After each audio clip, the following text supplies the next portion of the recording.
le ua I Fonotaga lau Palemene mo nei tausaga. Ia lava lau fio tamae mea silisili ma mea matagofie ma mea lelei mo mea uma. Se ia o mai lava I nei tae ao lo mātou tamae. O le whaataunuina o mātou Fonotaga o mātou Galuega e masani ai. Le li ie e vi ia lava lau fio I mea lelei ma mea uma wa whaia tamae. Whaaftei tele tamae I lo olofa whaapalepale ia Samoa. Ia mese fo nei Palemene ma le nātou sanga. Nei lava ua mātou iai le amatanga o nei tau sanga I mātou Galuega. Vi ia lava lau fio. Mātou tatonu e ui fitai tunga ma whaingatā o le mātou wholaunga. Ia e pitai tamae te leo tu lafo ina lava Samoa ma le nei Palemene lo mātou tamae. Whaaftei lau pure whaasoifua I lo tunu mai lava I maunga tatele se I maunga iti. Yo foi lau Palemene le ie vi ia lau fio I lau pure whaasoifua. Lo tai manuia mai le soifua o auna tofia. Ia walo mātou tiute o mātou wala uina.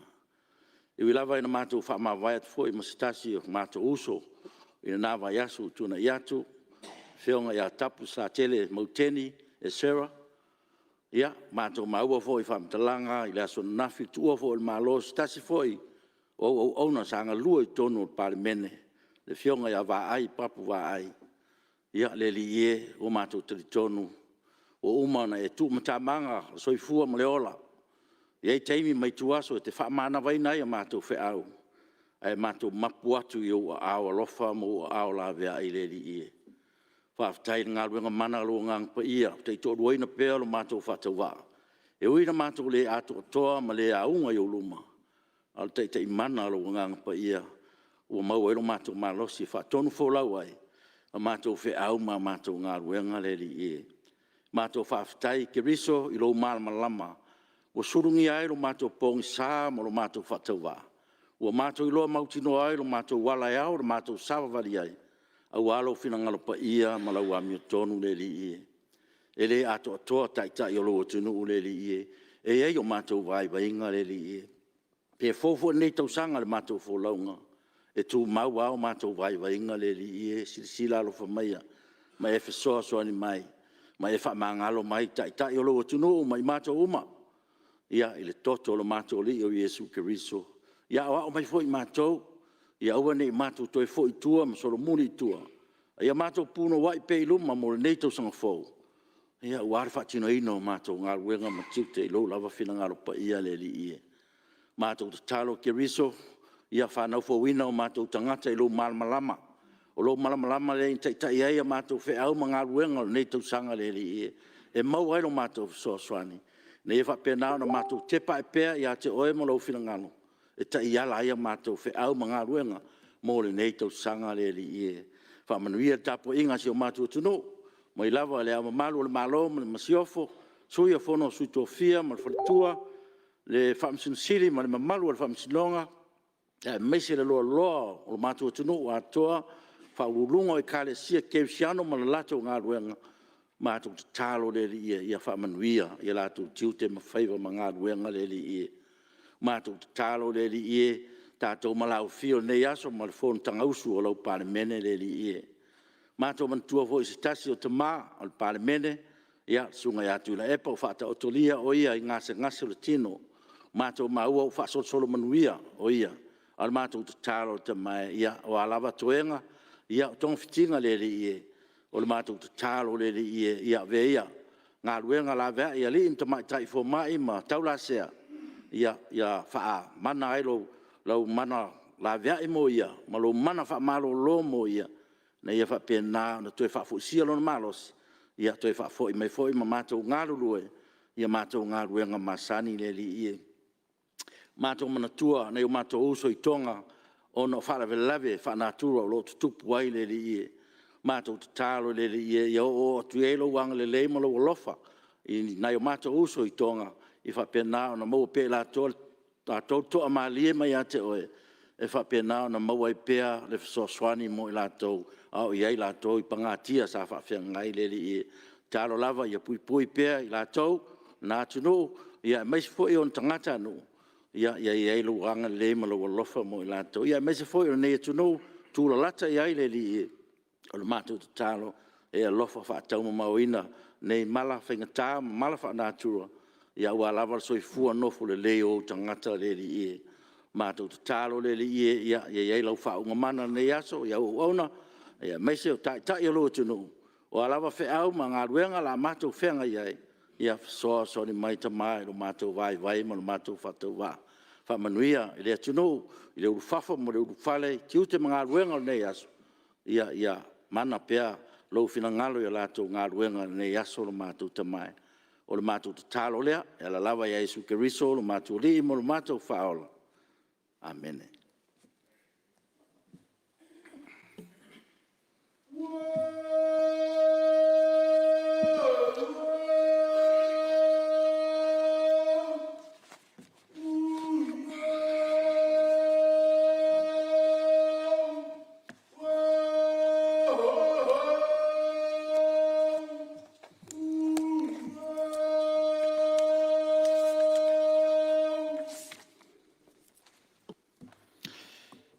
O te Faasilasilaga o te amatalia nei tau manga al fono ao fai tu la fono. Saunoanga o maliu.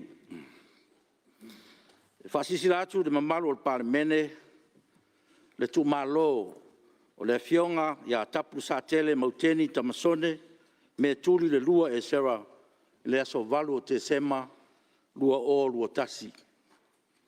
Le Afioga ia tapu sa tele mauteni tamasone me tuli le lua e sera. Sa avea masuis fono al Palemene mo le Itumalo Faaaloalo waisingano numero lua i le paia inga lona Fuimaono mai le tausanga lua o tasiono se ia o mai le tausanga lua tasi. Sa avea o ia masuis fono al komiti o le vaenga tautamau a inga mai le komiti o le vaenga o ati na ese. Lua, Afioga ona po mafasolia va ai papu vai lupe. Itumalo i le aso sfuma le fito Ianuari lua i Aukilani, New Zealand. Afioga ia ona po mafasolia va ai papu vai lupe sa avea masuis fono o le Palemene mo le Itumalo Faaaloalo Falealupo i le paia inga lona sfuma le lua. Mai le tausanga tasi iwa ono le tausanga lua o tasi. O se sui o le vaenga whai e puipuia ai a tau o tangata po le HRPP. Sa ave o ia ma minstau whamsinonga ma le tausanga tasi iwa ono se iao o le tasi iwa valu. Ma toe tofia mo le tofi minstau whatoanga ma le tausanga tasi iwa valu se iao o le tausanga e lua o tasi. O le paia inga lona sfuma le tolu, ma le tausanga lua o tasi, tausanga lua o ono. Na whiwhilia mai e le Afioga, ona po wa ai papu wa lupe, ma ave ai o ia ma suis fono le Palemene, mo le Itumalo Faaaloalo waisingano numero tasi, suis fono tuto tasi. Ina nā paia inga, sa ave ai o ia ma suis fono o le komiti o ngā luenga le maota, komiti o tupe maua ma tupe totongi, komiti o mta upu tau whainga palota. Komiti o tūlanga alo ia ma mi o tau aloa. Ma le komiti o whaalapot potonga ma iuni wha Palemene. Ia vea ni avanoa whai ia o masui o le Palemene. E mori atuai wha mawhanwhananga. Wa wha maisenga i Itumalo pele. Whale tua ma nofo alo ai maise o ainga o na oe sa pele o to e sea. Ona o le wala au o le maliu ma le oti. Au atuai ma le ngang mau Lalo, le mamalu o le Palemene. E tātou tutu lai whaatasi ma le file mu. Mo se minute tasi. E whae lo. Launga.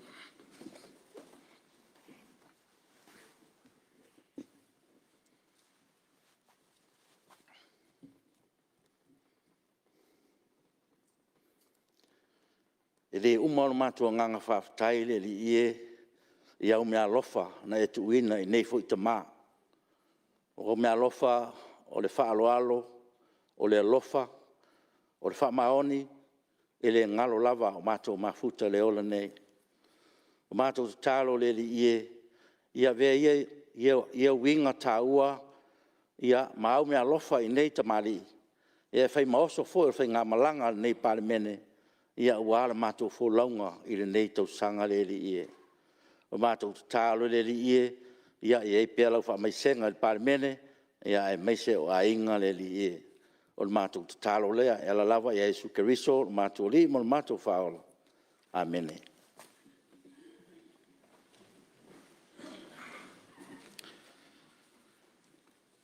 Tui nātu o pepa. Mua, pepa le Palemene numero 5, li poti faltausanga le pulengo whailonga, tu spasta o loa sa mo le tausanga faltupe luafi lua sifulu, luafi lua sifulu tas. Lua, pepa le Palemene numero 10, li poti faltausanga le mtanga o lengo whatoanga mwhainga whaiva, mo le tausanga faltupe luafi lua sifulu, luafi lua sifulu tas. Tolu, pepa le Palemene numero 17, li poti faltausanga le whaputunga tupe mo le lumana manuia o tangata, luafi lua sifulu, luafi lua sifulu tas. Fa pepa le Palemene numero 18, li poti faltausanga whalautonga susuenga whasai nisi sa mo le tausanga faltupe luafi lua sifulu, luafi lua sifulu tasi. 5, pepa le Palemene numero 19, li poti faltausanga le ofisa Tausimavaega, mo le tausanga faltupe luafi lua sifulu, luafi lua sifulu tasi. 1, pepa le Palemene numero 20, li poti faltausanga whalautonga este tausi sa mo le tausanga faltupe luafi sifulu luafi lua sifulu. 7, pepa le Palemene numero 20 tasi, li poti faltausanga le komisio Galuega le Malo, mo le tausanga faltupe luafi lua sifulu, luafi lua sifulu tasi. 8, pepa le Palemene numero 22, li poti faltausanga le pulenga tupe Faaaloalo sa mo le tausanga faltupe luafi lua sifulu, luafi lua sifulu tasi. 9, pepa le Palemene numero 23, li poti faltausanga le ofisio lo sili, mo le tausanga faltupe luafi sifulu, luafi lua sifulu. 10, pepa le Palemene numero 24, li poti faltausanga faltupe tutono sa mo le tausanga faltupe luafi lua sifulu, luafi lua sifulu tasi. 10 tasi, pepa le Palemene numero 21, li poti faltausanga le pulenga uafu mataulanga, mo le tausanga faltupe whaiwina, astol sifulu iuni, luafi lua sifulu tasi. 12, pepa le Palemene numero 27, li poti faltausanga le whaaputonga mea tau whale sa mo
Foi a o tau Afioga i minsta lango.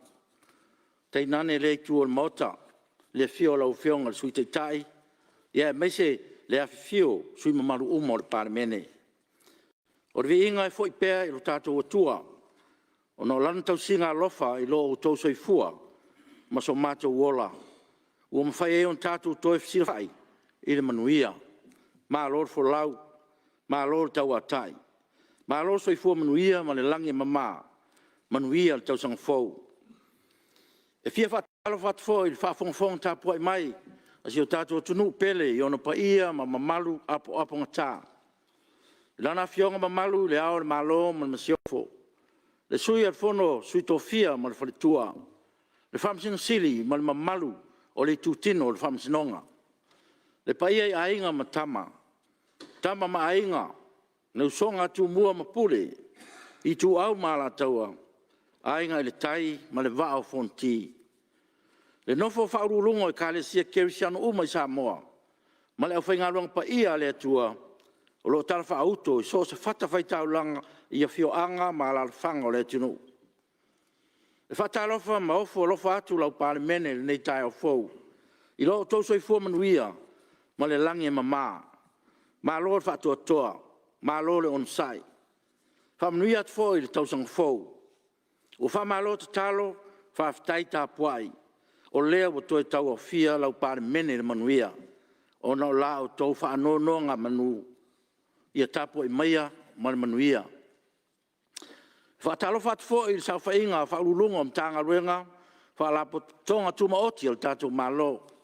O tātou toi mafuta le nei tai au. O nao la o tau fo i pito la au e langolango ai. So se tau manga le Palemene. Malo le lava pale, malo le onsai, whaaftai tau tua tunu. E whamanuia atu foi le tausanga fau. Samo uma whaafonga tapua i mai, so se tafa le laulangi, whaatalo whaatu lau Palemene nei tai au fau, manuia le tausanga fau. E iei manatu mawalunga, lo anga le leipea le atua i lo utou au mawai i nā tunu. Ona o sa iringa manuia, a wa ainga mo le tātua tunu. Ia alofangia le atua, ia ei pea lana whaamalolonga ia te utou, na ia tapu au ina i lo utou soifua, ma malu puipuia mai utou, manai i o utou whanau, mai whaama ioti o pesia e tunu, o lo utou awhio ma papa au ai.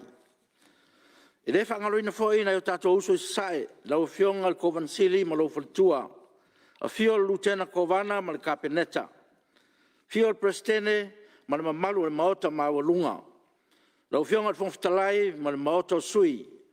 Le whamsinsili ma le vasenga o whamasino. O paia wasua ma le waifanua. Fofo mai tulangi tu au masa ole. Lau niu sa lua ma le nofa maupu. Ma upu le falsifuru. O paia ia wa atoatangi le maota nei. A mamalu foi o lo nofa talo ma tapua ia lo tato wa le whaiva. Na o le tua le lei ai mea uma. E pe o le upu o le pesi le e whakasa. Ia whaatumu mai le langi la o tautua wha, ma utanga Fetalai, a wālo tātou wala awina o tai i Samoa. O toi upu nunfoa, ia sanga iane ai o le tai. Manuia le usunga fono lau whionga tamai tai Palemia, ma lau kapeneta, whapea min stalang lango. Manuia fo le usunga fono lau whionga, i sui te tai ma leitu o maota. Ia meise sui fono umo le Palemene. Manuia tapo inga Samoa, i ona tūlanga Faalupe. Faasilasilaga al Fetalai. E au na o whaamanino mo le silafia nei maota. Se whaafitauri o onga o tūlai mai. I le whaatinonga o le whaangasolonga o le tū whaatasia o tūla fono e pāsia le fono au au whai tūla fono. Mo le tuina i ai o le marienga a le ao le malo. Nei whaafitauri na mo le mawina i whaangasolonga o le whaofina o nisi o teuteunga o le tūla fono, teuteunga o le whaavae lua o, ma le tūla fono whanua masuafa lua o, e lo tātou ofisa i le masino Ianuari lua tasi. E tūsa o suasu engan whaatinoina, whaatoa maua le whaale tonu, ina ua whaero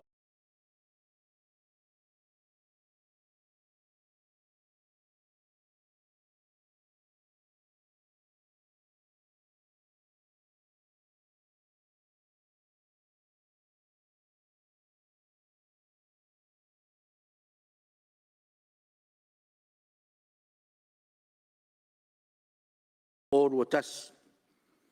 E tūsa o suasu engan whaatinoina, whaatoa maua le whaale tonu, ina ua whaero mai lo i sili, se senga o aia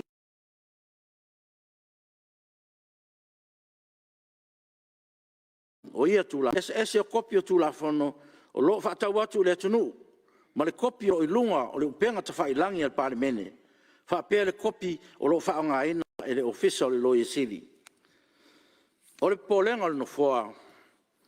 O na ono awha ina e le whaatautainga o ngā ruenga le whamsinonga. Ai whaapea fo i le nofo sila fia le tunu lau tele. O mauti noa fo i se tūlanga le mautonu o le tunu. Po fea le lo minga sao o ia tula fono. O le masino te se malua oru o tasi. Na whatoa o mai ere nem ta upu le ofisa o le fonga Fetalai. Ma tam whai e loa sa ili po fea o ta oto ai le sao. Ma le tonu o le whaafita audi. Ma whaatonu ina i loa le whailau tusi ina i whaatino se suasuenga. Mo le whaamanino ina o le afuanga o le nei whaafita audi. Wa mai an whaatino suasuenga e le ofisa o le whailau tusi o le fono au whai tūla fono ma ua au tauri maina fo le lipoti. E ieri tai tununga no foa. E le tau na tatia umi. Pe ta oto ai wha lei longa nei whaafita audi. Ona tūla fono e fiso tai. Ma mta upo ieri tai tununga. O lo tango fia le whamsinonga. E le ngata i lea, ai mta upo whaar whamsinonga. A le tunu lau tele o lo whea ngai mai lātou i le teimi nei. O se mta upo as whaafita audi patino lava le Palemene lona toe popo wina. Nā le Palemene foi e mawhai ona ia toe wha mautu, ma whaatu langa, mo le sanga tonu ai, o le whaatauteinga o le pitola au al whamsinonga, mo le amia tonu, ma le wha maoni o whaai unga i mta upo le tunu, o lo whaato ai atu le whamsinonga. E talu ai o aia inga o le whaangaso longa o le tātou ngā ruenga, e lem whai e on tātou sopoloa, i aia inga o tātou tūlafono tū mau.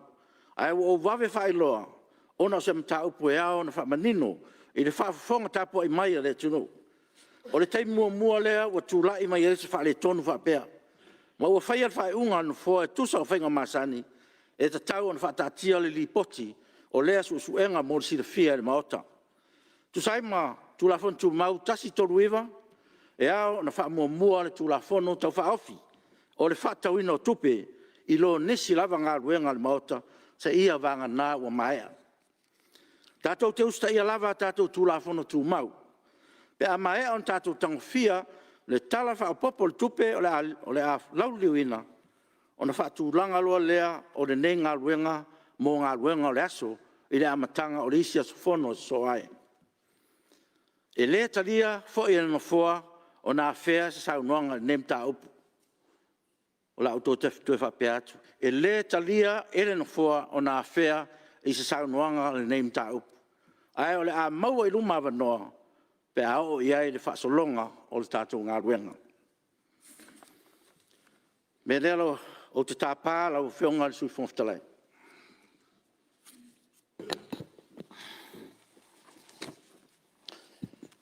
Lau whionga i le Fetalai o le maota, o te whātātia i lunga o le laulau a fono, le lipoti o le suenga a le ofisa o le whailautusi o le fono ao, whaitula fono. Whaatatau le mata upu na la ngā e le loia sili. E winga i teunga le whaavai, lua afe lua sfuru, ma le tula fono whanua masuafa, lua afe lua sfuru.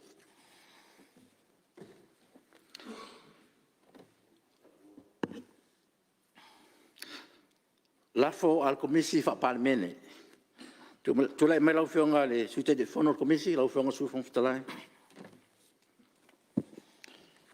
Lau a whionga al Fetalai, o te whātū le lafo.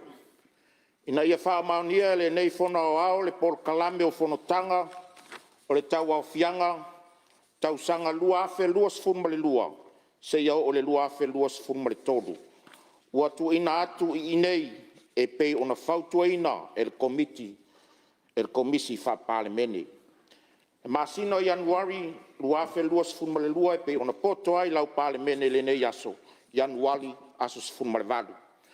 Ia Februari o le tausanga nei, ua whaamoemoina mo le aso sfuru ma le lima. Le masina o mati, ua whaamoemoe lau Palemene mo le aso lua sfuru ma le iwa.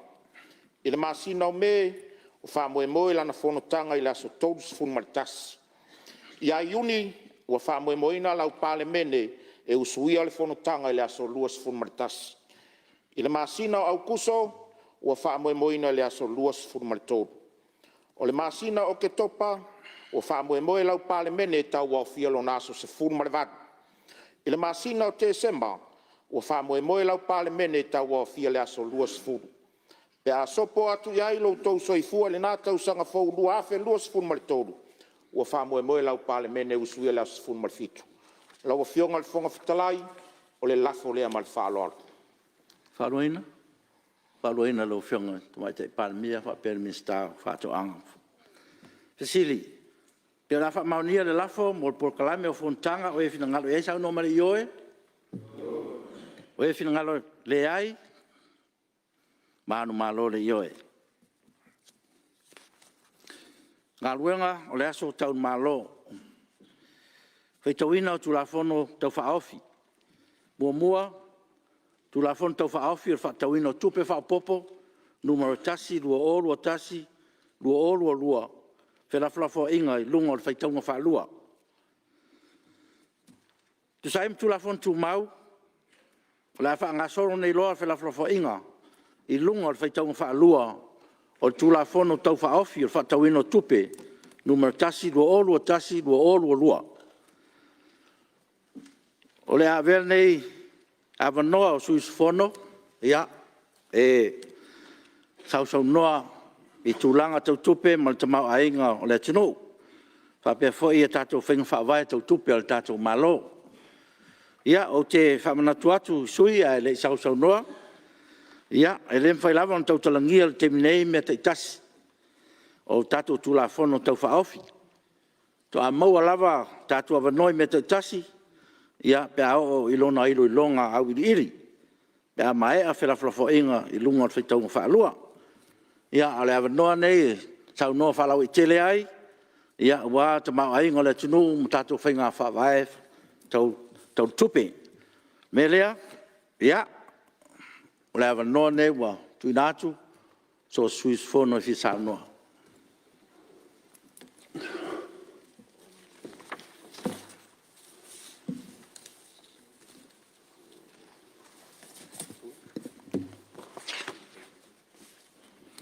Ia, leo mai tau atu o leo tūlai mai le Fuimaono mai Aleipata Itupa i Lalo, ia, lo awa noa nei.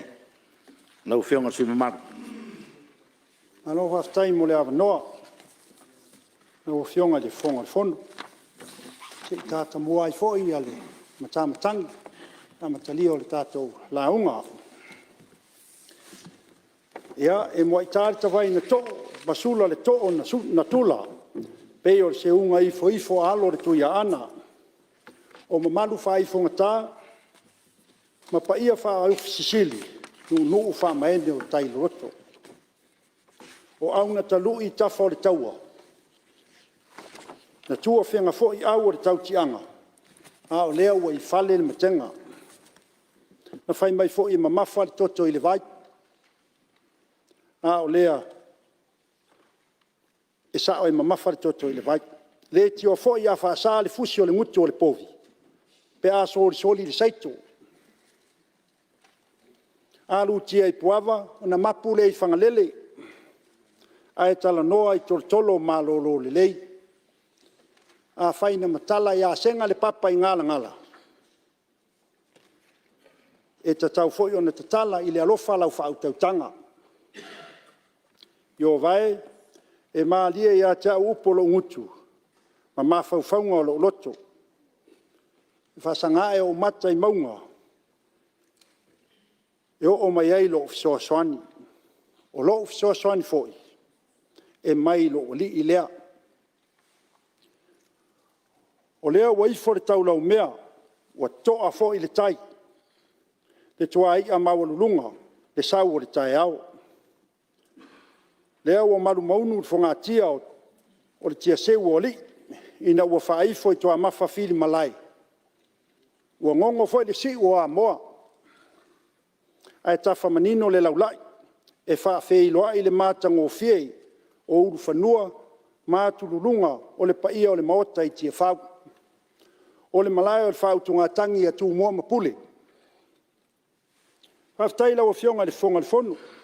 Fonga Fetalai mo le awa noa, fai ai se sao le nei Itumalo o Aleipata le Falealupo le tala Faaalopo le tupe lua o lua tasi lua o lua a o le amatalia se upu faatalo fatu le paia o le tafatolu faafetaua gai o le tatou malo le fio lau afioga i le aomamalu o le malo ma lau masiofo su lau suga i le sui o le fono o le soitufia ma lou faletua lau afioga le tamaitaʻi palemia muamua o Samoa ma le pasifika atoa le paia ma le mamalu o alii ma tamaitaʻi minista le kapeneta o afioga i minista lagolago lau afioga i taʻitaʻi ma le sui taʻitaʻi o le ituagai ma le vaega faaupufai e puipuia ai iā tatau o tagata le fio lau afioga i le faamasinosili lau afioga i le peresidene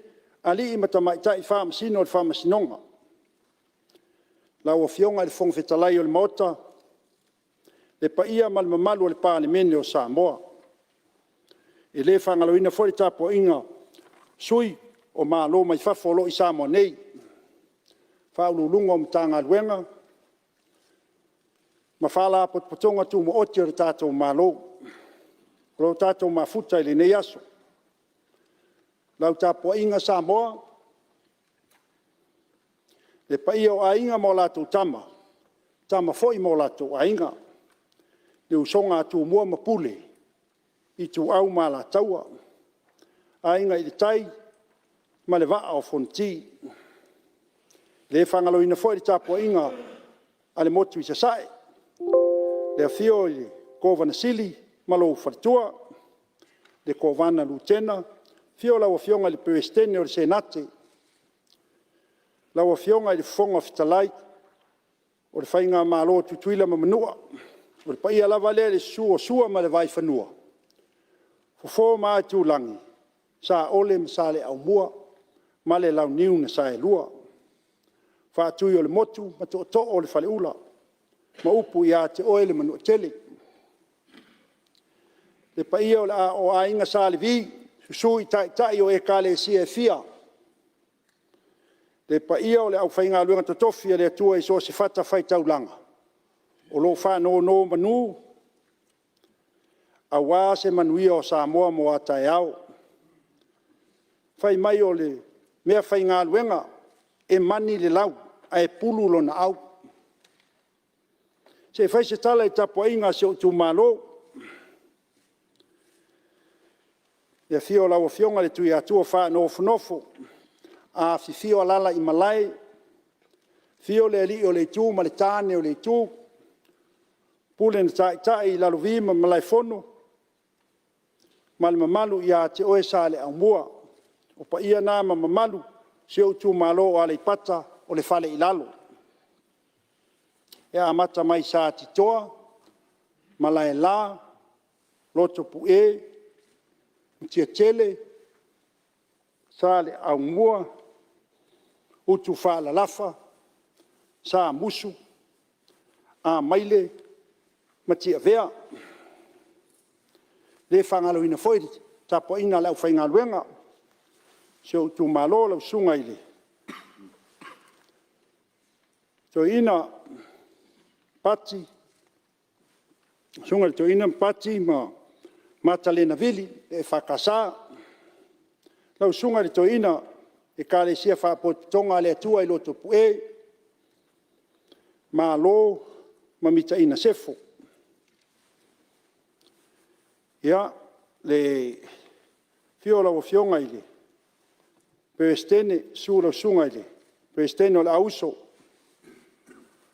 lausuga i le sea ioane ma le peresidene o le auso sili tupou malia tupou e ui ua lua siitia i vailoa ae o loo tumau pea e lea faina o lua tautua pea i Aleipata lausuga i le episkopo le ulusoo ma talele sua sulausuga i le tiakono faamanu ma le ū lausuga i le faafegaiga aso fitu a toe fio mai suga e sela ma e meleta le tapuaʻiga faafegaiga e amata mai sa titoa lau sunga vai tuu, ma vai sa ili palale o le whakasa. Sunga i tau simtanga luenga, Ioane ma whea ngai si fuiva. Ti a kono a meto ma Christina, sunga i whawhea ngainga AOT mi tai ma filia. Lau sunga i le kopo i malaila. Fale toa ma leo lilo. O ma tia tele sunga ti a kono ta nielu ma o keti tuilangi. Lau sunga i whaife au. E whakasa a mosa ma mama taisa. Tātou nuu o sa musu, lau sunga i whawhea ngainga. E whakasa sunga nuku lai lai ma tua sivi yati. Sunga i to ina manuele ma kiona le moa. A pia foia talia ma ruta o le AOT. Sunga ti a kono katoliko lo le sio ma malitina. A fioanga o a maile lau sunga ti a kono i a kopo. Ma e sera, ma e seta. Ona o maile ti a vea sunga i whartua. Whaifi au. Andima a kenese. Sunga i le tausimtanga luenga malua fiti ma Faalalafu Iosefa. Le kopo o Ioane matala. Le whartua. Ia ma le tausimtanga luenga o la tū ma maina. Ia, vele nea venoa Faaaloalo. Mori atuai lau whaafitai lau tau tatalo le leoa. Ma lau tau po inga mamalu. Ua a matai manuia whaivaole lau tau o wauna. E le whangaloina foi nai. Yo ua inga. Paolo mangafa. Wo mai masani. Iso se tuli manu. Ele ngata i samo nei. Ai whapea foi ato nuu e mamau.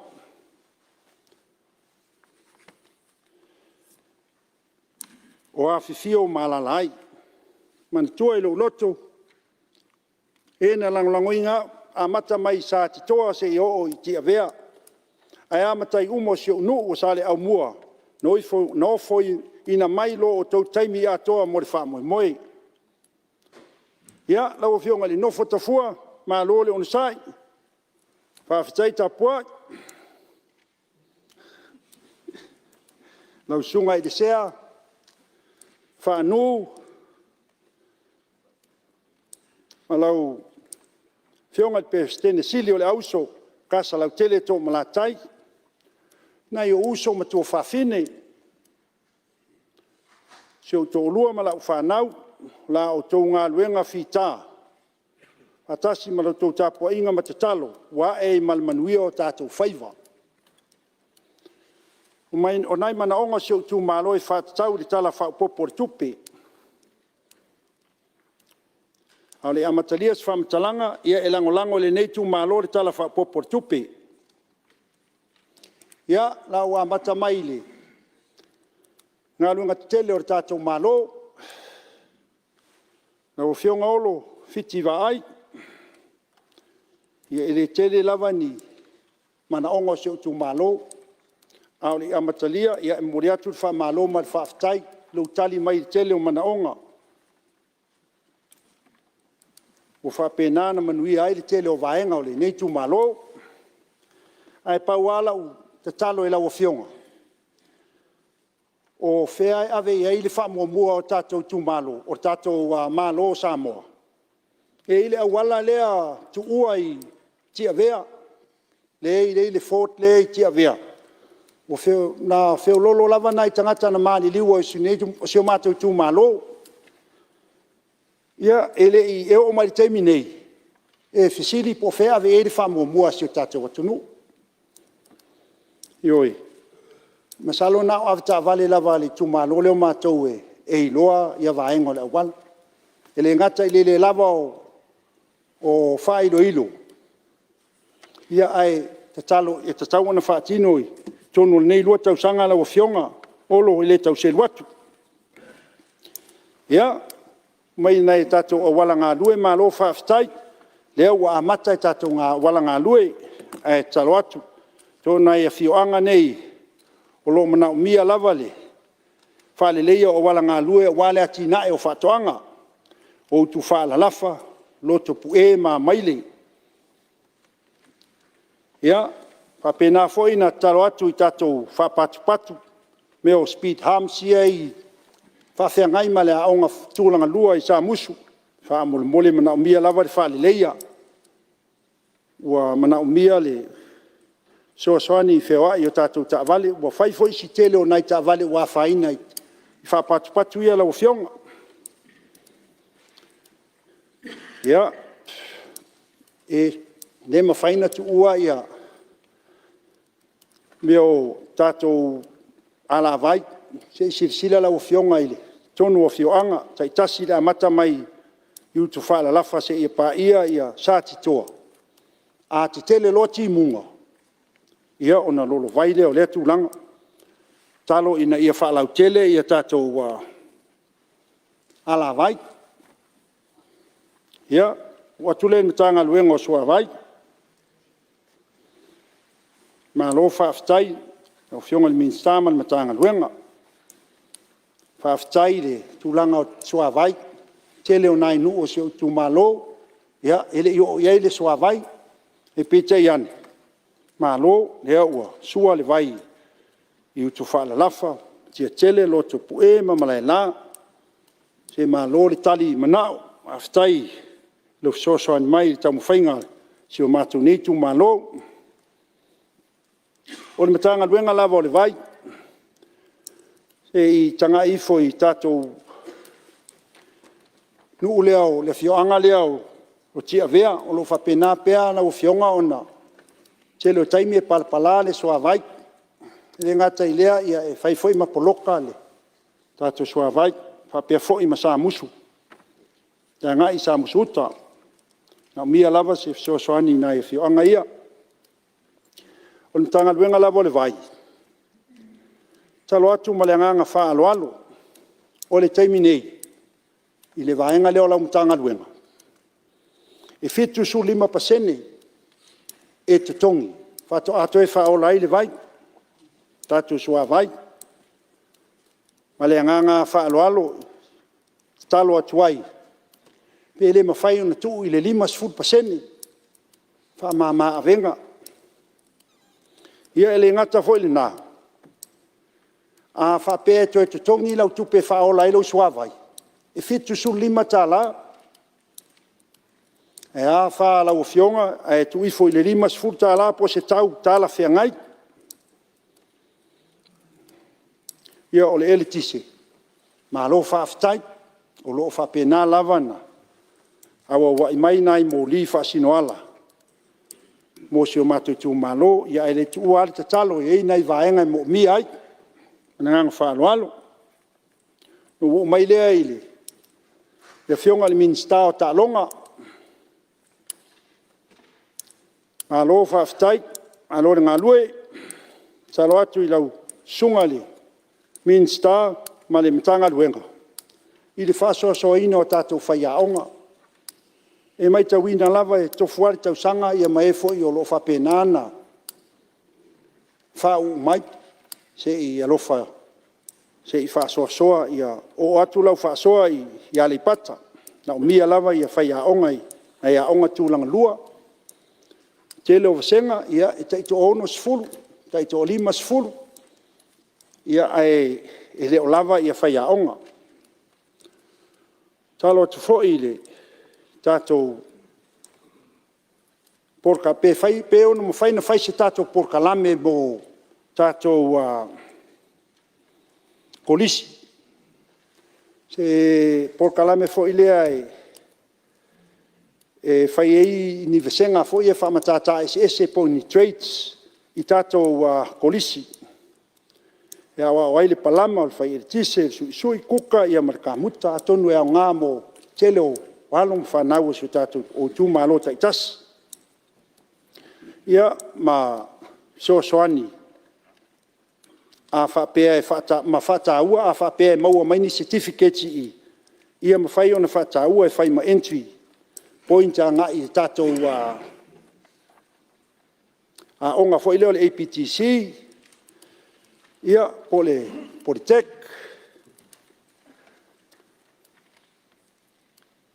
Na o whionga, ia, o tūlanga tau tālonga, e le amatalia se whamatalanga, ia, na ona watu o le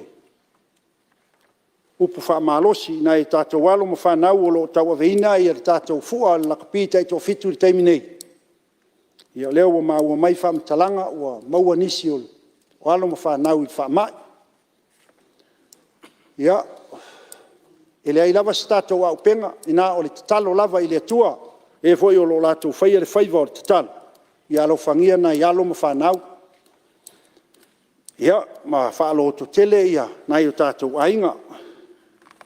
O ne eise me whapole nai o lo whasolo manuia me uma. Ia na o mai le minsta o soi fua malo loina. Whaftai le au whai Galuega, ma Galuega sa ngā pātia ai le puipuingo le atunu i le whaamai o COVID suluiva. Lea o lo whasawina si o tātou atunu. Ma lo whaftai. Whaftai atu i le tai fono le tātou New York, ma le latou komiti. Ma lo mo lea o nanga. Ai se sisi raifo na o fionga i le minsta. Po le ase tali mai tātou CT scan, po ua lelei, ma ua whaongai le nei taimi. Ia e ono fisoasoani, po i le tele o le mau whaamai, e ono fisoasoani whaasau inaini soifua. Ia, wa pia foi le tātou whaata, le e ua mai whamatalanga na o fionga. Toi tasi ar tātou whaata o lo lelei. Ia, se tanga iane nai vaenga ia, wa pia foi le tātou lifi, tātou acute 7, ia ua whaisileva e leo lelei. Ia ma le tatalo e tautona a seta i a se tātou malo e mana o mia le Faaleleia. Ia ma soasoani si o tātou atunu. Ia tatalo atu i le tātou mtanga Galuega. Pe mawhai o na wha wau pēa ia a se singa i tātou Faleainga. Se singa o tau mawhalo tari ei suar tātou atunu. Wa lo fai lava si fe lolo fa mai o lo tato vaia ama a fa tasi le vai aso o mana i tele ia pe fa lua fo o mai le minsta o leipa ma ala manuia ma lo fa tai la o fionga ai lava male fia le fa nga so longa o tato wa Galuega fa vai taimi o lo fa penana solo le lei ma lo fa tai. Ia ai se itanga iane. I meo kon kalate fo ia o lo saini e tātou au whai Galuega, wha vai taimi. Ma le vaenga ia o lo vaia ia o watu i tātou tangata whai Galuega. Tau maua ai nisi o taimi ia peiwa. Tau wha i mamango ia le vaenga ia e watu i o tātou tangata whai Galuega. Se i tau mawhai se i tanga i lawa fionga po o murimuritai i company i kon kalate na sainia mo Galuega ia wha vai taimi. O mai le minstao, tinamata mai tai. So e whamana tuatu, tātou komiti tū mama, ia ma whare komiti a whio angata i tasi. O le tasi lea whio soani malosi i le tātou matanga Galuega. I le whaia lea o tui, po ia pui o alo ma whanau, ia ma le soani fo i tamaitai, ma le ofisa, i whatino ino o tau tiute o lo eo tātou pulinu e soani malosi. Talo atu a mawhaina asiasi tātou fo mai, tai whatasi le vai aso i whare komiti. O mānaia lea soani, pawale mea o le wha ailoa, ia ele mawhaina le talia le leie, fio angata i tasi ma lātou whare komiti.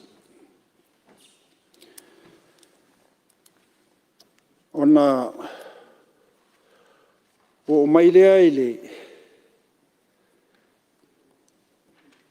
minsta o leo aloi lau fionga pauolo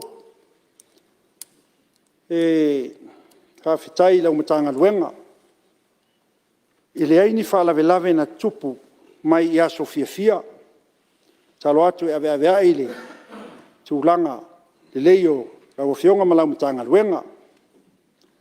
Talo fo'i ia whapenana tū mau peale whaamalusia o leo e ala i tātou tua oi whaavao malo ia poporas. Ina ia awarau nei toi ofi mai ni tele o whala au whaasaina i tono si o tātou atunu. Mai tawina i o wa amatana whaateleina. Au fionga o lea e maua e tasi le taifau o lo i Laumatanga Luenga. O taifau foi. Ele ova i le lima i tūla o ngalue. Whapeala i eile o loa wa ova tuitua atole. O le lima i tūla o whainga Luenga le taifau. I ono winga wa o sao uma ia o loa i tono si o tātou atunu. Talo malanganga Faaaloalo. Pe mawhai na whai se tāru sanga whaavao māloa tātou le vāma New Zealand. Pe mo mai nai nisi tai whau tai tasi tai lua ai. So swani le tau singa o le tātou pora. Ia. Mai se ia e tele o whala au whaasaina mo le atuoi wha māloi au fionga Laumatanga Luenga. I le tele o tātou reitia e aluma maua mai whala au o le fesili. O whea e ali nei au mai e nei whala au tono si o tātou atunu. O le mafuanga nā re talo atu. Ina ia si tautuanga. Si toe whapopo maini nai ia matok ma toe koleni le leia nai tātou tai whau kei nain. Ia, na o atu le eile. Lau o fionga i minstao tupe maua. Na o fionga le sui Palemene. Malo le ngā lue, malo le onasai. Ia, nā o le nai tia nai nta upue tai o tutusa ma le tūlanga le ofisa o leo. A pena fo i Laumatanga Luenga, talo atu e tau fo i o na iaia. Ia se isi tai whau e lua ai e tai whau o Laumatanga Luenga. So swani malosi le leo ina o le tātou pora. O le tātou tua oi foi lea whaavā malo. O le lau fionga.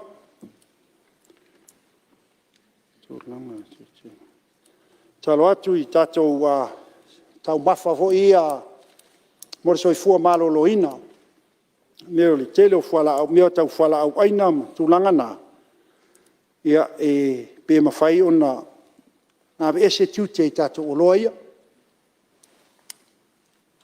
E au ngai le soifua malo loina o si o tātou atunu. Ia, ona mai ai leo tūlanga i lau fionga ni minstao, po le sui Palemene. O mai le minstao si o manga. So e sulsulu. Ia, talo atu pēr. Se i tau tua nā le wha maina o ngā taifale. O so i Itumalo. Ia, ma se i tau whaise ngā luenga e toi whaolai le amu. Ma ia whai pēr ti na e fo i lea mo le whaafoina o whaisua. Ia, ma le whaasau. Ma le talo atu whaamolmole. Se ia whai pēr ma whai nia tātou pole fo ia i oile. Ne ngā taifale o Aleipata, mo i whalataino ia.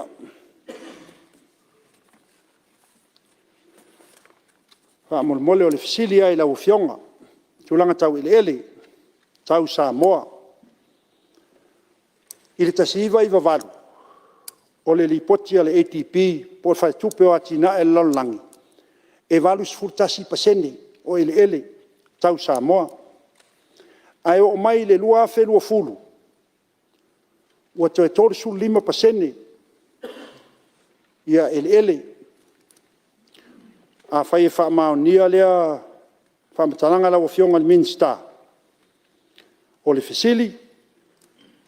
O whea ua ave i ai le whaasulono pasene. O ele whaaleanganu. Pia mawaisi na malamanga lau fionga.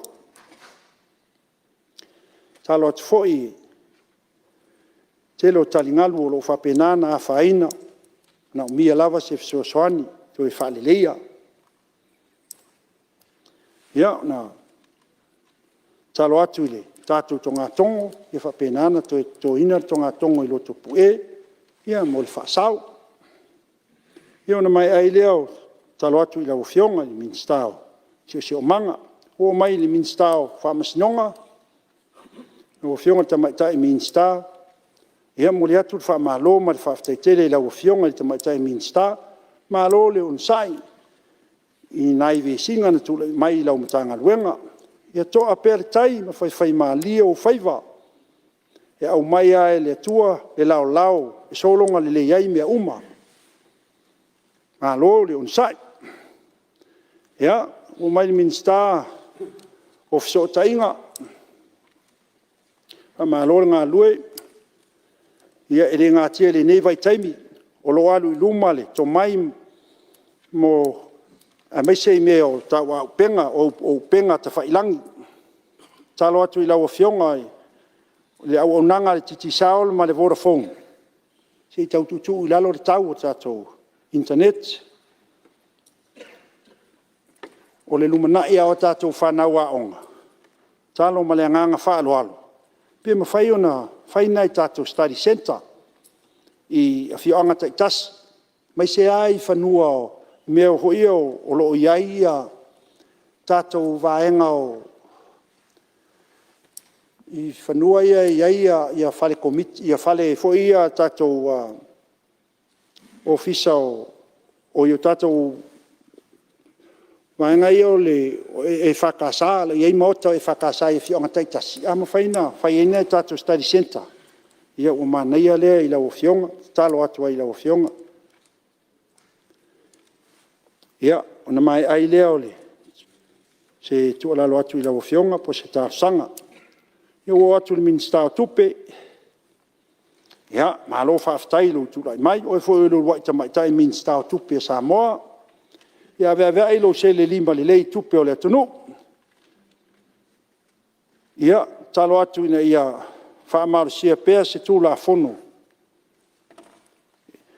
e taʻitaʻina ai tupe foʻi leia e palapala e faaofi mai tonu se o tatou atunuu ia ma pisinisi o fia faipaaga mai ia i tatou talo atu seʻi silasila i lea tulaga ma le agaga Faaaloalo ia na see mai lea i le lauafioga i le minista o faatoʻaga se mālō le tauivi i lauafioga mālō le tautua mālō le ona saʻi faafetai le faamaupopo ua iloga o lou tulaʻi mai faafetai lo olofa iā Samoa ma lona atinaʻe ia nai fautuaga a ma le Faaaloalo se ia faaauau ia tatou mea foʻi o le loo faapenana faagasolo ni o le talomua i Afioga taʻitasi ia ma amafaina seʻi tagatagaʻi lauafioga i tatou maketi i fafo e vatu ai fua o faaeleleaga ia ma le tatalo mulimuli seʻi faapaʻu le tau o tatou fetilaisa ma vai laau faalelei eleele mo faatoʻaga uma i tonu se tatou atunuu faaiʻu ai lea le faatiitia le faafetai lauafioga le tamaitaʻi palemia mālō le ona saʻi mālō le tautua faafetai lou lava papale ma lou talitonu i mea lelei ai le atunuu tuʻalalo agaʻi luma lausilasila aua te amanaʻi ai le pola e motu itua manatua o le soifuaga tuputupu aʻe ma le tatou saoga lemu nei mataeao o loo iou aao seʻi fai pea sina faamatalaga i le vaega leia e fiafia e fai le mea foʻi lea o le tusi o foliga le mea foʻi lea o le Facebook ia i tautuanā o tou ia e faaogā le tulaga lea se aʻua faamatalaga ma le agaga Faaaloalo i o fea le faavae o le atua mo Samoa o tatou taulagi nei seʻi silasila i o tatou loto pe mafua i se ā ai pe le o iai se togisala pe le o se faailoilo lea mai le atua i le tatou nonofo lelei se fesili a oe iā te oe pe afai o faafofoga mai outua ā i laugagana o loo e faaogā e mafua i se ā le musu e saʻili se fofō O lea se whaafonga lea tua. O se whaasinumanga lea ua whai mai la langa i le whautanga. Tu, anga, savali, ma le a mio e sapia i le atunu. E le tawilo whanau e tangata. O le ale mea tātou, na tātou wola mai ai. O whaasino i whea fōlinga o le Faaaloalo. O le tō whaa ma le whautanga. E malu ai le atunu. Se tautua nā launga ngana whaasausili o e whaungaina nei. Ma ia e mantua. O le fua e te lulu ina atu. E toe fua ina mai. Io nei upu whaiu. Wha maluru atu. Le aso tau whaitau. O le naunga o le tāwhi. Ia sua pēr le lā. Ma awa nei. Tau i le mati le ngau. A whai e le sua le lai so manatu. Pe a pa la usasau. E le au. A ua iei le sao Aleipata le Falealupo. Upu whai o le atunu. Tau ina ia alofangia le atua, ia susulu pēa lona malama lama, i Titimaea i Palemene, malona a waa filia, e mo le wila lau li lei la Afioga le Fofoga le fono. Ia wha o Sofia mo e ngā luanga i le mamalu o le Palemene. Ai ale tapua inga sui o malo tanu mai fafo. Tapua inga i whaululunga o matanga luenga, Faaalopo tonga tuma oti. Ai mai se lau tapua inga mamana sa moa, ai o wola malolo ina i le alofa le tua. Manu ia tele fono usua sa moa. So i fua.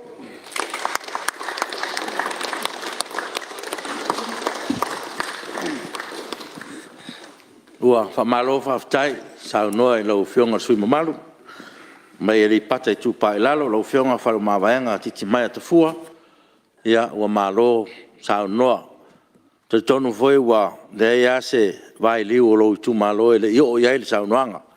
Ia, foringa ia o le sui, lo iai le nganga o le lofa moni le Itumalo. Ia, ma me whaaleleia. Whaftai o le fo whaalia lo nganga langlongoina le talfa popo o talo tupe.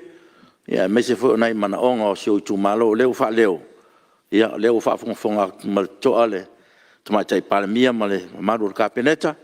Ia, au alawa le, manuia o luma o sio Itumalo, malo sao noa, whaftai o le fo e whautua foi, me se fo ne vai taimi, I mo meo tusi whaforinga, ia, malo to wha, tono le foi whaafonga mai la tau, ia mea, ia, malo le to wha, whaftai sisina mamau, wale to malie mo le to fine mo le tuno ia malo whaftai mo saunuanga ia o te loa o le avanoa nei mo stasio Fuimaono le mai tau atu le ua fo mo le sao le Fuimaono ma le Itumalo Falealupo lau to wha Fuiono Tenina Crichton ia o lo avanoa nei lau Fionga Fuimaono whaftai tele mo se avanoa taua ua maua lau Afioga le Fofoga Fetalai. O le mau tau sa moa a wale tai ao. Malona tau am taina. Fatu lau foi. Lau Afioga le Tamatai Palemene. Lau Afioga Fiame. Fio lau Afioga il sui Palemene. Ia wale nei aso malana Fonotaga.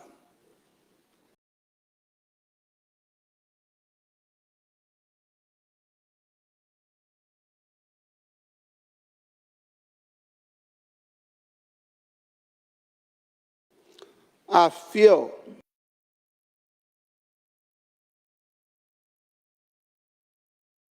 I le Afioga le taitai o le tuangai ia lo so mai lau Afioga le su taitai ai mai se sui Fonomamalu o le Palemene o le malo sa mo sifo a wala le Fonotaga mua o le nei lava tausanga o tātou waulia. Ia ai tainane foi, o paia maulunga, o whai o maloi le afio le au mamalu o le malo Samoa, ma le masiofo. Ia ai tainane, le afioga le sui al fono sui tofia le afioga ia le mamea ma le masiofo fio foi il fam sinsili o le fam snonga ao Samoa au na tulaga faalupelupeina a fio foi le paia o faaululuga ma tagaluega ese o le tatou malo auā lenei aso ua aofia moli futiafu tasi auā lona faamoemoe ua taunuu o le laau manogi lea o le soifua malo faafetai auā o lenei ua tatou iluga o le gaga auā la tatou faigaluega pea i lea taimi ma le aso e lagona ai le faafetai ina ua tatou maua lenei taeafou ia e maise foi o le nofu tapuaʻi mai o le tatou atunuu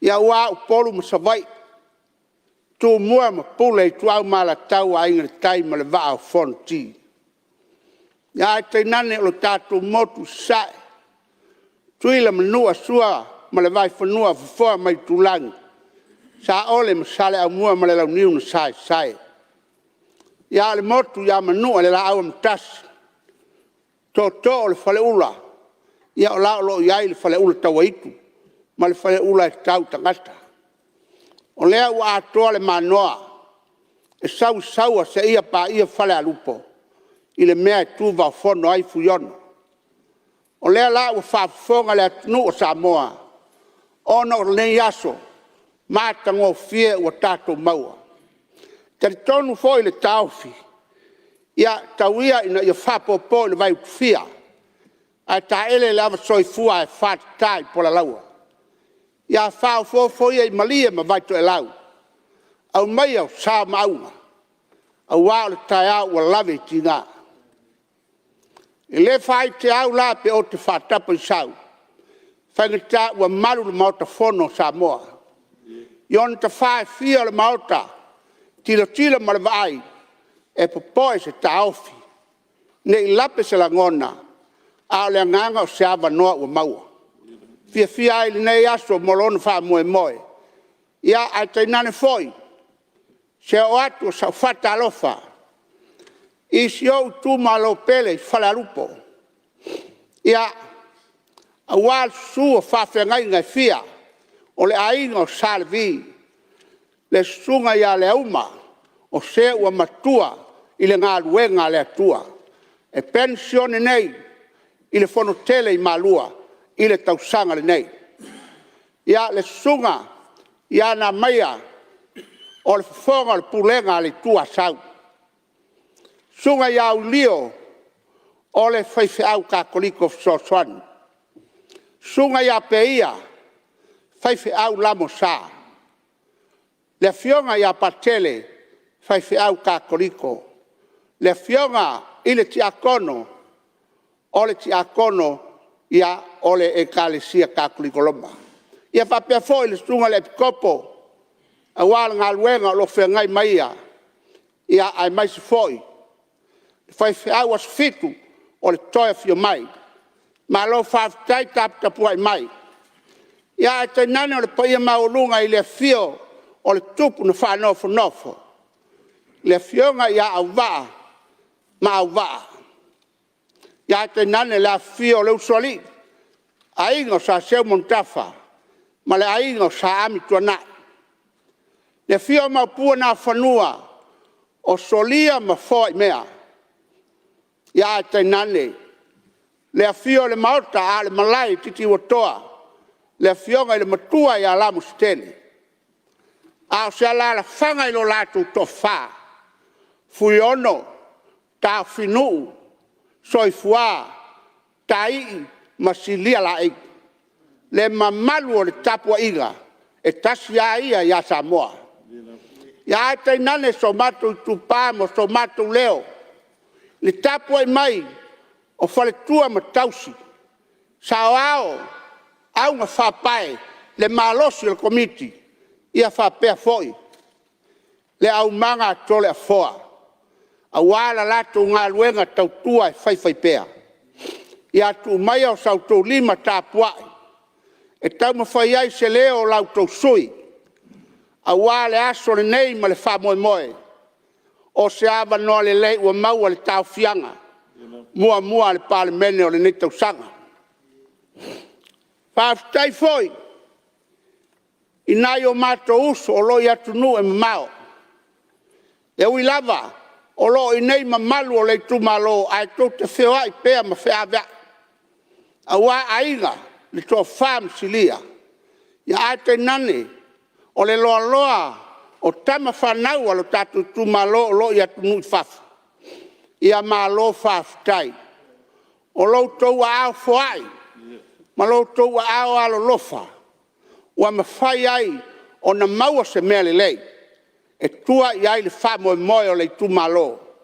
A wale nei tau sanga ma le tau a fianga. Ia whapea foi. Leo atu senga ngana. Ina yo wa inga o lo i atu nu e mamao. A wala o tofu sosoani mai pea. Ile tau mawhainga. A o alo le waa i le waa so waa. Sa tau mawhai ai na ia maua se malu. E folau mali ai malo tapuai. Malo le alo lofa. E whaatino ai se whiau. Ma se anganga taua. O le nei la aso. Ia o le a whaia so tato manatu. A so tato leo. Ia a whaafonga le Palemene. Ao ao Samoa a walo na wha moe moe. Whaafitai lau Fionga le Fetalai. Whaafitai mo le tau fianga malo na amtaina.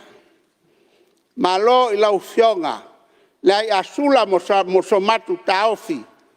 Lai o lau Fionga o le papali tele. I langona le taua ma le whaafitai. A wae mata ngofie. Whai vai whaatino. O no leanga Faaaloalo. A wale Palemene o Samoa. Malo whaafitai. Ia lau Fionga i le tamaitai Palemia. Malo whaafitai. E tauloa o le a launga atu se pō. E le emo umata i ati oe. Ono le tiltila Fuiono. O se Palemia uanga whau. Lona Faaaloalo le atu nu maupu. E le so ona whaia se mea e pā o vale. E le ngana ia e whaatino ai. Ia e le tau whai atu. O le ngana a lafa tuna o le tui atua. Ma lo whaafitai lau Fionga. I le tamai tai Palemia. Mō mea le lei. O lea ua amata o na savari vali iai. Le tau mawhainga alo tātou malo. Ia a wase le lei mō Samoa ao ao. O a foi mea o loo. Sila iai lau Fionga. E ono a whaina ai se tasi o le tātou tū. Ave ese ma le whalavelave. Ai ia whai mea le lei. Whai mea sao. E tilo iai le fuafuanga. A walo tātou malo ati nae. Mo atai ao. E le tele ni manatu. Mani mana o Falealupo. I le langona i toe manatua lava i uloto. Leanga ua sopo so manatu. O te manatua pea i uloto. Le uso a o tamā. Sa tūlai mai le foio Falealupo. Le Afioga ia e au peni a mina. O le si le atoa sa iai tutonu o le Palemene. A wapo fea lava e whai ai. E tua e au ia na o lana i tu te e totasi. Ai lango iai Falealupo. E le ngalo lea tamā sa ili malo. E ui na ua ngase. A o lo ngase malo na manu malo. E le whaia ina. Ia watuia iai le alofa o le atua. A walo na whenga iai. Ma ona tino le ato toa le malosi. Ia lau Fionga. I le minsta o Galuega. Lau Fionga olo. O mea pito tāua nei o loo. Lo manatu i sui. O le ngana fo i lea le Itumalo. O awala. Awa o lea fatu a o iloa. Ua ola se masini ele o Falealupo. Ina ua e tula i maina whai ele awala a ora lata le palota. O le mata ngō fia o le na awala. Ma i maue olo pe ana whaapea. Na alu ama so solo atu mo le tā. O lea ua mata na toi a ia le ala. ia ona ua te tele timuga ai a faamautū lelei na iau mea lenā o le manaia e ese lona matagofie lua olo o lesi auala o loo i tai le ingoa o tapaua ia e alofagia ona e tumu ai nā tagata o loutou aiga ae lē o faia se auala leai ma se vai o alu i ai o le tatalo olo ia e alofagia lenei nuu mamao ina ia e vaai i tulaga ina ia faafaigofie ae maise foʻi o le auala tele seʻia tau agaʻi tai leai ia o le alava o le mea tāua ua feoaʻi ai lo tatou le malo ua outou mautinoa lelē lelei o le mea lea lau Afioga le minista ia e alofagia ia oo atu i ai ina ia faia ni galuega e faalelei atili ai ia auā foʻi le feoaʻiga o fanau aʻoga ae maise o le Itumalo ae maise foʻi o malo tulisi tafao e pei o le lape lea o loo faavaatuʻia ai ona o loo latou iloa e ala faletonu tulaga o ala o loo ia nei ia o le uiga lenā olo e tagitagi a le pumate seitulau le maota ia auā se leo Falealupo o mea tāua ia o loo manaʻomia tele e lo matou Itumalo o mea tauauala talitonu a lelei ala galue lelei ala o le aai ua faigofia auala na felā fataʻi agaʻi totonu ia auā lona taumafaiga o lona atinaʻe o le tamaʻaiga i mea lelei ia auā le atinaʻeina o Samoa i ona tupe maua ia ma ona tupe faatino auā foʻi galuega fai e pei o itū ia o loo mamafa i ai se taofi ia ona o mea lava tau auala faatasi ma le auala aua lei gauta e saule faleoloa le tamauati seʻia paʻi mai agaʻi tai le vaotele le mea lea o loo i ai le ala laupapa a e silasila i ai o le auala na fai ua leva ia a ua lē o toe i ai se faiga faalelei ae o loo nofoia pea e alii ma failauga o le Itumalo o Falealupo o le tatalo la lea i vaega ia tau auala ae maise lava ina ia a fai e faia le auala ua faigofia foʻi ona alu atu ma le vai e faatino ai lo latou nofo ai ia auā lo latou foʻi lumanaʻi manuia ia e maise o taumafaiga o le eleele ina ia galueina o nai vaega silina ona tualuga i se taofi o Falealupo ona auala ina ia matu a lelei ia ua lau Afioga ua vaerupeina le saunoaga matagofia le suimamalu mai Falealupo ia talu ai lona ua o mai le taimi o le tatou malologa masani ia e toe maua o lou avanoa pe a mai mai le tatou malologa masani ia o se tasi o fautuaga le suimamalu ia atonu e le foi e faafogafoga mai sui ia o tatou tulafono tumau ia tatou faitete mo taʻuga o suafa o suimamalu o loo faaogā pea tofiga o Afioga i minista ia e aua le tatou faataumamao ma suafa taʻu suafa o suimamalu ae mese foi Afioga i minista ma suimamalu uma le palemene tatou tulafono na tumau ave pea le taʻu faaaloalo o tulaga mamalu o loo i ai tatou sui fono ia faasisila atu le faatati ese nei galuega a le fonoao faitulafono mo lana malologa masani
ola le le ai le tamau ainga o le tunu.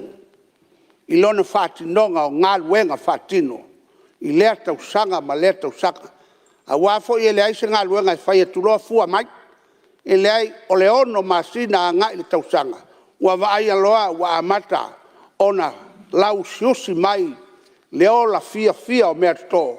A wā o le ao o le taimi e fua mai ai ma sele sele. Ia a wā le tangata tō anga e ngalue. A te nane fo i o le tū sami. I tū tau whainga whaiva. O leisi lea o loa tele le tunu o lo le sami. E le ai lava se o loa pito vave le ngā yoinga i metau tupe o le sami lava. A tilo lau Afioga le minsta. I lo wava ai ma le tilo o lo vai le au whangota ona ya. E lima vai mo le whatawina o metau wafi. A wā o pau ana o mea me whae o no i le sami mamao. E a mai a le lei. E au ngai le tau mafa. Ai lau wa ai a whai ai alu sau fuanga i tonu o le atunu. Tai tolu wa whangota o le anu ma le anu mo le ngalua ina o menei. Ia o te whai atu e matau tia le sau le tamau a inga le sami. A wai le whai atu ta ita o lota nuu i Falealupo e le ai a se nuu pito i a le sami. Pei o le nuu nei. Leanga o ie toa iai le awau o ta whenga. Sos koe ngā teimi te savali lunga le papa o lo oso i lalo le sami mo le matatao se tulou lava le mota. E le tau sueina se i a tau mafa. E pei o le tilo lea ma le vai. I mea tāua tele o lea o lo ngafa ma lau Afioga i le ali minsta. Tūlanga o mea uma mea whainga luenga. Whaafitai. Whato ao o atua leo ni ili afi le mātou ia o lau o whaonga. Wa tau whao foi, wa tau wa imisa ili. O whatu ia le ai, mai ili ave loka e lo fale. Leanga leo la waru ia pia le fono. Ia lai ai a ofia maa ngā e whatau, e whao ngā. Ia leo te inei a lai loka le fale. Ona o te manu i mea na e tinga ina e whai. I lea nganga le nā ma le Faaaloalo ese le mātango fie. O ia fuanga le lei. O nisi mea le lei wa e sila fia. E a tiri whale le ina ia mea uma. E o lo iai lava le tō whā i lau Afioga. E wha whaingo fia ai. Ona wha tino tūlanga aloa ia mo le lumanai. A wā le puna leo le tamau a ingo sa mo le lele. O le sami. Mo ia fo i ngā luenga lo ngā lue ai. Ia al whatinonga le mawha whaurina. Al whatinonga le ngā uioinga le tangata. I mea e ngata ai le malosi. Ia o mea siri nā ona tāua. Ia se loto.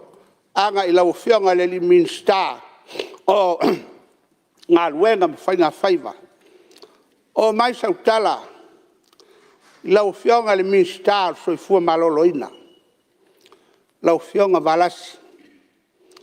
Whaftai tele i lau tula i mai i lau matanga luenga. O whasolonga o taimina sawai lo tātou Itumalo. Sale maua se fo mai. Ia. Ai sa tili i sal lolonga i tosivi. I ngase maftia. O nisi a ngase e mali liu lava yala. Ona le mamao. A wafo i au mai i anao nai teine lai ai le fale mai. E tau vili tosivi. Po le a se whatonunga mai. A mai ale whatanunga e mai se. A waile o vai ele fo mai. Ai o le iai o le fo mai. O le tāua lea o lo ua iai le taimi nei. I le langona fo i whapena i whale mai uma. Wa le tau ona toe tu au noa lea whale mai ma lea whale mai. Ina ia maua e tangata uma le whawhaingo fia o sailinga o soifua malolo ina. Na i lo le tau sa ili mamao o se tonga fitinga. E au ngā le tino ma le mawhau whau o tangata. Ai mai se foi o tamai tai ngā lulue. Sila pēa lau Afioga. O lo iai le tamai tai ngā lue nā o lo iai le tātou whale mai i sa taua. Se i o latu ona au a watu lai atoe. O e taun wha malo lo ma le ngā luenga. E le lei. E le fia o e pula i tangata wha pēa. E le ngā ai fsiringia o na i loa leo le sao. E le o se whale mai fo i le le tawhawai. O e whaina lato au mani a lato Facebook i o lato ainga.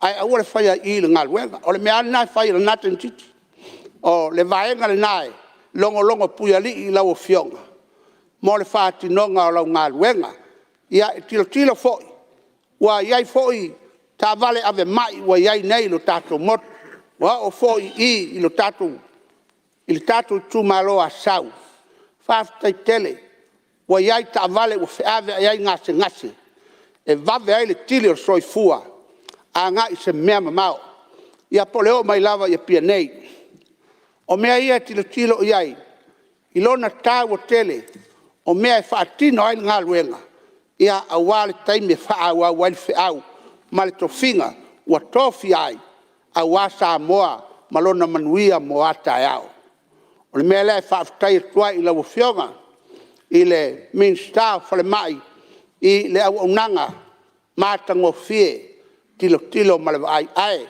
e le lei ale fai pea maasi asiat le angai a le vai aso foi lau Afioga ia ua whapena foi o na ta alo Falemai e whaaleanga o foi lele tangata ia o le soso atu na I lau Afioga ia ua foi nei aso malona whamoemoe ia ua le tatou Galuega o nisi o tu uma o le nei aso a wale nofo a minsta le ai e talitonu e iai taimi e o ma iai nilangona I nisi o mataupu a o mea ua vatu ma le nau tainga o le nei Itumalo Falealupo o lea ua uma o na fofola atu mai se au le ai mo na ala pei o le minsta o Galuega ma le Afioga I le minsta whatuanga ia ma le Afioga fo I le minsta Falemai o la ngona na a wale tatu tautua fai pea I lea aso ma le aso. Whaftai fo I lau Afioga le minsta tupe e se le matango fia taina o tala I tupe o le tala ia le tupe o le tatu Fonotaga le nitai au o le matua lango ina e Falealupo a wae matua I loa le moni ma le Fuimaono e whata oto ia le tala tupe a wale taurumanga o ana Fonotaga I le nei tausanga ia o nisi o tu ia o iai se talanoa ia o nai sui fai pule e pei o na tāua e le Afioga I le Fetalai le Afioga ia tapu sa tele ia o ia o le fai pule mai le vaisingano numera lua I le paia inga o vai nei ia e toto ivi o ano wa langia ai fo I fungavi ngaso soloao tape papa ia e mai se foi o le langi o le maota o pai o le fo tumua ia e fio ai na Afioga I le valasi o le funga fono fo ia le alunga ma le fa taua a wale tae ma le aso e ui ua taia le laupenga I lo tatou maota ona le vala au le atua ai whaafitai le ua malanga ma tofia nisi malanga atu ia o loa le soifua maua ma le langi mama le Afioga fo ia va ai papu po o le mafa soria papu o se tasi fo sui fai pule o le nei Itumalo mai Falealupo whaafitai o leu manino saunoanga le Fetalai o stangata fo I saili malo tautuanu tūlanga tofi sa iai le ai te tonu fo le langia leo le Afioga le tupa nofo mo le paia o aina ia te nane se usu ngā fono le latu to Faasilia le anga ua Itumalo le Afioga I le maupua na whanua le Afioga ia soria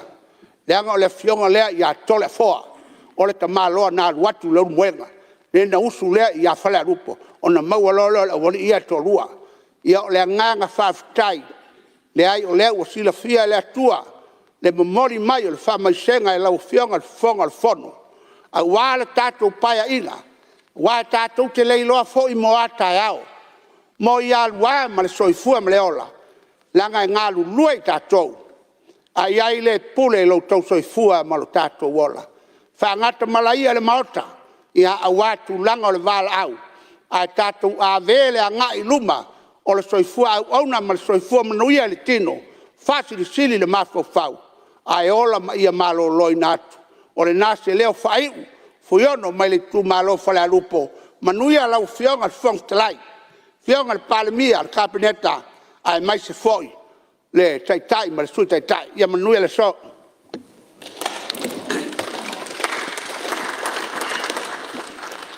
Ia, wa pa malo sa noa I lau whionga sui mamalu. Ia, mai Falealupo. Ia, malo lava le tofa, whaftai foi mo sa noanga malmalama. Ia, me se foi o le langolongoina o tatu talfa tau whapopo tupe. Ia, me se foi. Ia, o le amana ia foi o nesi sa tau tua I no foa o Falealupo. Me le whaftai, I lau whionga sui mamalu, le lava wa o al sa noanga. Ia, me se foi o atina o Itumalo, ia, tonu leo whaafongatu, mo le toa le whionga le Palemene, whapea foi malu kabineta. Ia, wa foi mana onga o lo Itumalo, ia, malo whaftai, malo saunoa, whaatoina. Ia, pauasi whautuanga, ia, inis foi sui mamalu, o le whaalawe lawa sui sa sauno nei, ia, me se ao le tauino tātou au whaingaluenga le tātou malo, ia tātou rangona pēle, Faaaloalo I tātou tūlanga masani, ia lo iai lava I lātou o lo silasila I tūlanga ia tātou ngaluenga, ia tātou te silasila I le anga I luma, ma whainga whaavai a wāle manuia lau tele o le tino, ia ai te tonu, ia wa malo saunoa, whaftai foi o le wa fola mai le tō whā, ia tāsia ia le whaamamo lo Itumalo, ma le sunga fono le tino, ia te minei wa, avanoa ia tātou maota mo stasi foi sus fono. Ia, leo mau ato leo tūlai mai le sui mamalu mai Falealili numero 2. Ia, le Afioga ia Maiava, Fuimaono, Tito Asafo, ia leo utau lo suafa le amtanga, ono lea fato ai tūlai mai, ia mo launga whatau pou. Ia, ma so finangalo foi a wata tu tala whapopo tala tupe. Ia, manangang Faaaloalo, tāpāle sui maru. Afkai I lau Afioga I le fonga Fetalai. Mo le avangoa I whai a koe fo se sao le ngei kumalo. Ia wasa mua mo ngau whai. Mga kui le ngei aso le kau whaofo inga papaofo. Ai au o ngau whamangsinga le akumua. Ui fo I le o se aku le kaukai. O le aku le foe mua. Ai kan kongu mara ako koa o le sang kongu leo le ngei kai au a ware ka po inga sa mua o loko whafonga. O le paia lava lea a ware ka po inga kama mala ko ainga. O ainga foi mala ko kama ku mua pule I ku au mala kaua ainga I kai marwa o fonki. Whapiko au ngafa si whawhiroai I lau Afioga I le fonga Fetalai o le maoka, lau Afioga pali ka eu maspa. Lau Afioga lava o le foe ku ese. O lau si fonga foe whalongo iei maoka ngei. Whawhiroai foe ma whakalofa I lau Afioga le luai kausala Palemene o le malo Samoa. Lau Afioga I le sao whapiko. Lau Afioga fia me ngā omi mulingu le lua. Whawhiroai ak foi lau Afioga le sui Palemene, lau Afioga le sawari. Lau Afioga kuala ke vanga I Asafo pongi whasio. Whakalofa ak foi I Afioga I ka maikai, maari I mingi skao ka pengeka. Ai mai se o Afioga I mingi skao ngolango o mkangaluenga kaikas. Lo whalofa ak foi I le Afioga le kaikai o le kuangai.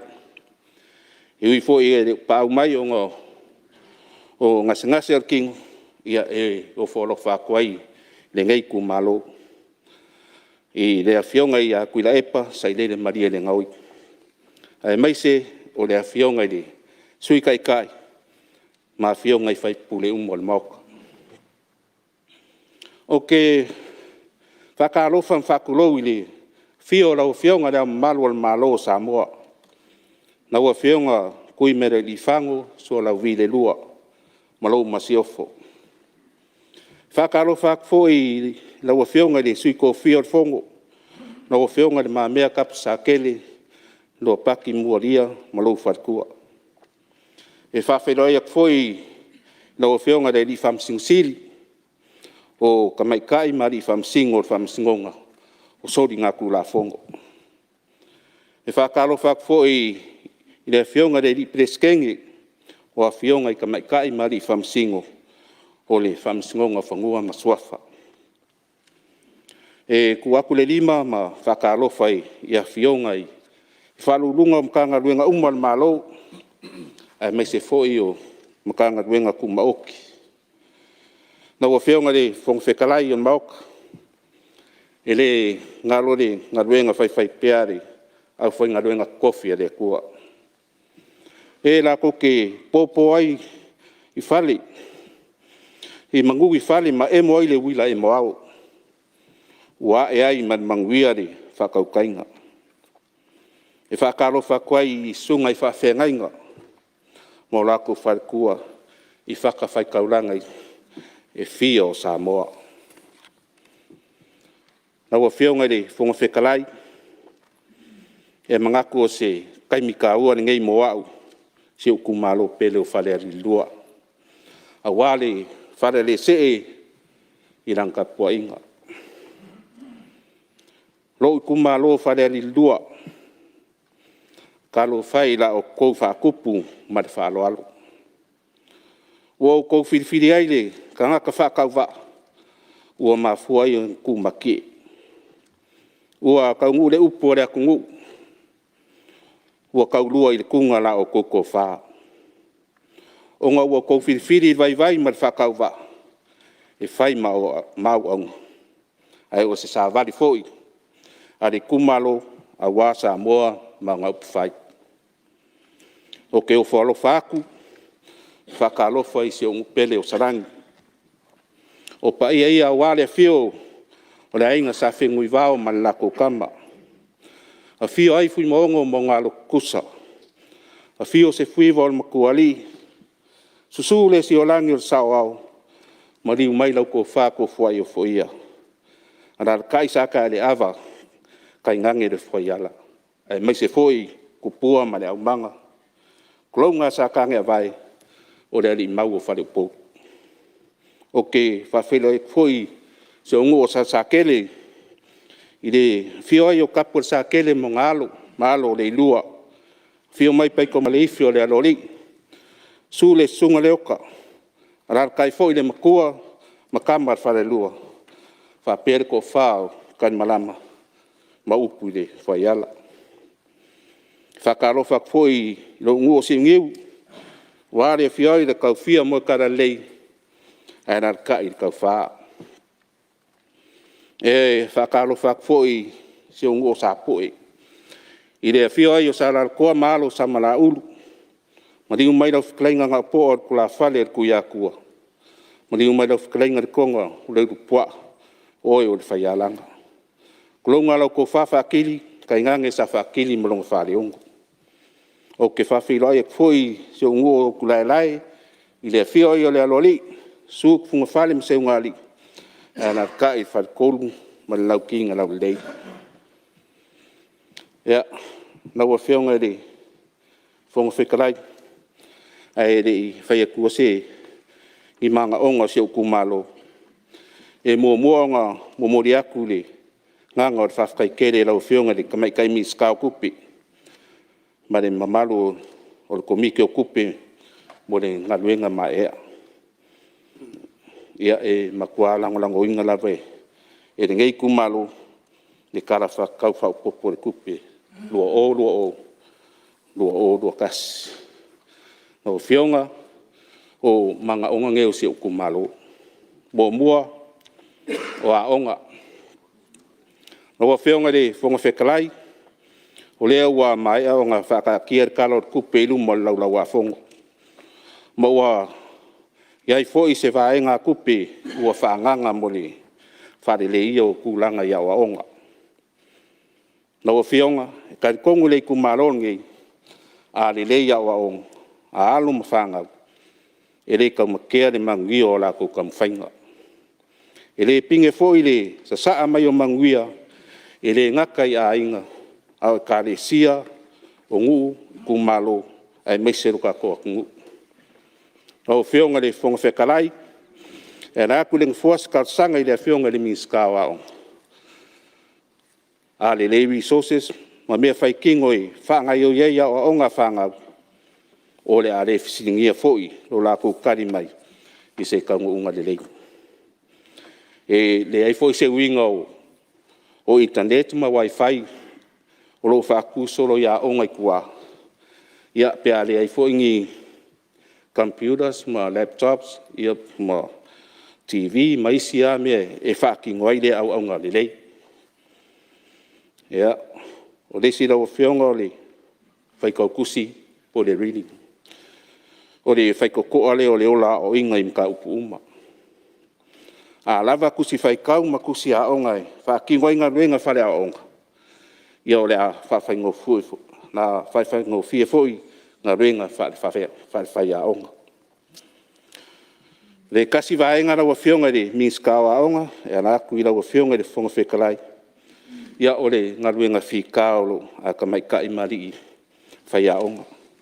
Ua fai lavas fai nga kao, ma kaunga kao, o ngai aru lava fai a onga e sa iti. Ma fai ang susu e ngai, ia nga lava kupe. Ole popo le ngai reiku, a fai e kaunga ka mea fai nga luenga e, whaakingo ai alako nga luenga. E ole a whaakai alunga fo ile, whaakingo ingo alako nga luenga.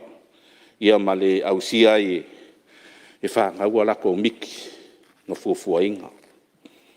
E kakalo koe fo i rawa whionga le minska o whaafika auri o lo kupu ia onga i kua ia o le lava leo o whai a onga. Ka sanga koe ma le nganga ma o Lalo i rawa whionga sei ka nga iange rawa whionga e fo ia le whaafika auri. Wha molmole rawa whionga le minska sei mangkuange a onga Falealili lua. O le lunga lua manga onga. Nawa whionga i le whonga Fetalai o Galuega. O lea ua mangingo e le afia ana ngā lue le polokeki leo le milionga. Whamolmole nawa whionga le minskawa o Galuega. E whai lavas whale kongo awalai o le ngei Itumalo. O le fo iwa maua. Ia o la iengi awalai whaakingo ai ia fuang fau ale malo. E ngā o ngā kangu ai le whaakainga. Ia konga koko ese milio ngā Falealili o le a whaakai. A sira fo i lau whionga. Ia o se kasi o whianga o ngei Itumalo. Ia o lo whaingo ai se kasi o kia pula. O lo ngumena kasi ngei ka kokungu. Ia po le kia pula leo le. O kia pula salang. O ngei kia pula le ngaka ua kala ave iai le ngoa mai le ele o le Afioga. O lo whai ngoa ai. Ai ngā makua i longa foi ma mau alunga ai isi i whaaringo fuo whai le leanga o fiso whakoa. O ngā ole le lei kere o longa ango mo le whonga kau mawha ka kakungu. O whionga o le mea leo e ka ua kere ai le lei o awala ngā rue. O ngā ole a whawhaingo whia i ka ngaka. O ngā o iuka e ngā ngau le vau, ma koe sua i lunga le manguia o lo kakangu i o ka ko lau whangua. Ronga lua lau a whionga li, whonga Fetalai, e ka wala kwai le a whionga li, mi skao ngā luenga, o karingalu, i karwhakai o sa kele, o kulai laim sa poe. O makua a ia ma fia i ngā lua sami, wha mole mole, na o whionga li mi skao ngā luenga e mga umia lavangi karingaru i ngā kai o sasakele o kulai laim sa poe. Ia ma karsanga kwairi la o whionga e le minska o le vaile alu i iuka i le whionga leo sarang. Ia o le raku ngaka le afo le awala le alu iuka. E mga umia le whaawa pia iuka i ngisi o ainga. O lo alala ma papa au iuka i lea i kuole. O le nguk wha moli ku malo. Ia o le longa kolo o manga onga o ele mawhangua. O a whionga i le whonga Fetalai. O le kele o whangua mai ele o roi kua maoka ma kua lau ar ngei ku malo. Ia ua umia umai le malo. O le kausanga ma le nganga Faaaloalo i le a whionga i le ni miskao ele. Pe mwhai o ngā koe whamaku mai ia ele lalo o ri mwhai pule o Afioga kai kasi o le kumalo. A whai e whamaku mai ngai ele. Ma au fo iai au wala ngā lua iuka e pe o ngā kasanga inga e ngai kumalo. Ia o le a whawhaingofia o ngā ngai nguka e kasi e whaakoa le ele. Ia lei whakao ngā ngiu. Koko ia me se foi o lafu mangu se kulou. O Fionga, a whai e kingi makau lau o ngai wha moi moi. Ia e mauki ngoa le a kongi se maa ma. Whai se sao Falealili lua. I le kamau a ingo ka kua kungu. Maunga kupe maua. O lea le kausanga ngei kumalo. I le Fionga le miska. O lo whiko i kongu iai le ngei vaenga. Ia o le longa whao manga onga. O le soifua malo lo inga. O laua Fionga i le fonga le fongo. E momoli le angang whawhakere i le Fionga le li miska o le soifua malo lo inga. O ngā o si ko whangai. Nga mafuai o ngā e a whea le whare mai whai kumalo i Falealili i pokas. Ia e eile langonga. O le a lava se mea ngā whare kongu i lau sisila. O lau fo i ngā vaai. Ai ngā o si kalsanga i lau Fionga le miska. O le whare mai le pokas. Ia o loo a ngā iak fo i eile kumalo o sa whaka masi Ai mai se fo isi fo i kua o a kua. Ia ma le ak Falealili. O le mafuanga le ua vai luai le kumalo. Unga i loko kele o longa whaikau a wha. O le kalsanga la Falealili dua. Pe mwhai o ngā koe whausia le whanmai le sa i sa kele. Ia po le subcenter. Sa i aso ia whamatboli. Mo le ku o le kumalo e ngā ia whaafai fie le whemala ngā i o kangaka. A mai se o kaimi o whaavlawe whare ngā kula. O ngai re ngā whakia e whanmai pokas. Pia kukupu mai ngi pe whea. Ia o le simanga onga le kumalo. O le ofisa o leo leo. Nau o Fionga i le fonga Fetalai. Ka roai o ngai vai kau i le kelo fisuia inga o le kau. Ma whaavlawe whare ngā kula o lo kupu mai. E karsanga i ngai lau o Fionga i le mingiska o leo leo. Mo se ka vale fui muo mo Falealili. Ia wangi whaalawe kupu whafose. Ai mai se o mala whanga kula. E re ngaka i lea. Ia ongi mua e kula i mai le wamakua. Onga le suia inga o le kau. Lau Fionga. I mawhai onga fo iangi whawhika auli onga. Pea whai ai. A waku se ka vale fui muo mo Falealili. A ka ngu ule ngi wha moe moe. Ia wa a kua ka penganga mo sanga le mua le kumalo. O ngō leo wa iai le whare mai. Ma le ofisa o leo leo. Ia o iai pea i le ngei vaenga. Ia e kalsanga i ngai ma le Faaaloalo o Laua Fionga. Se i sisirange i le lola pāloka Falealili lua. O le kua kele o kanga ka pāloka o lo i le ngei lola. I lo ngi kanga ka Falealili. Ai ua whao ngaso kanga whae kāresia. Masanginga whao ua le skalai le lola pāloka Falealili lua. O le o ngaunga o le ngei whainga. Ua mawhai e kanga ka ese lengi. E le engpi kanga i Falealili. O ngā suia se whai unga e lifa iai. E ko whaare a Fionga i Afioga ma le kumalo. Pāpana mōre lau a Fionga i le fonga fongo. E kaua ki ngā si kalsanga i le Fionga le mingiska. Sei koe sisirange le lola pāloka Falealili lua. Lau a Fionga i le fonga Fetalai. Ia o manga onga i ngā o si o kumalo. Ai o kere ingo foi Lalo. O ke whaanga inga re ngea vangoa e. O mori a koeire angang whawhkai kere i sunga i whawhea ngai ngā malako wharekua i whakawhaikaulanga e whio si o kumalo o ngau la o kouka kalo ma la o kouka kua inga. E whawhkai ak foi i le Fionga le sao le ainga sa pule mangwhiu nau ko wha pule mangwhiu ki ko Fuimaono o le lava loa o kako ainga. Ai mai se uo mai masangi. Whapea se o kumalo ngalangalango inga le ngei wha moe moe. Ua mafuai o ngā e manguia makau i mangu. E rei kiki re ngā whawhakaikere i o mākua o uso makua whawhingi. Ai mai se o whangau o ngō la o koulangolango. E rei whangalo inga o sokanga kau koko, kau iwi. Ngā anga le lei ma so soangi malosi. Mo le whaakingo ingo ngai whamoe moe. E whawhakai e fwoi mākua se o kōrua ma ainga. I nā kou so soangi. I e whapea fwoi nā o kou kapua inga. E re whaiki kiaro o nganga whawhakai kele, se o kōrua ma se o whangau.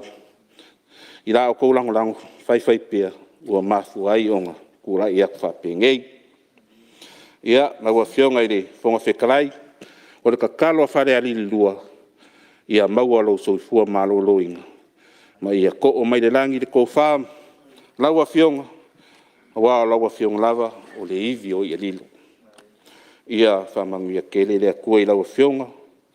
Maua so i fua lau lei i lea whionga i le kausala palemia o lea whionga i le sui palemia ai maise o le kapingeka o le fongo whai kura fongo. Ia anga le lei fo i lea kua i le kua le vai i le whionga i le kaikai o le kua ngai ia mai le sui kaikai ma whai pule uma o le maoka. Ia o le karafa kauwha popo le kupe lua afe, lua o lua kasi, lua o lua lua. Ia ua lango inga i le ngeiku e sui whai pule, ia ma ngeiku malo. Ia o ngase leo le sui whai pule o Falealili lua i upufai o ngei maoka. So i fua mai e manguia.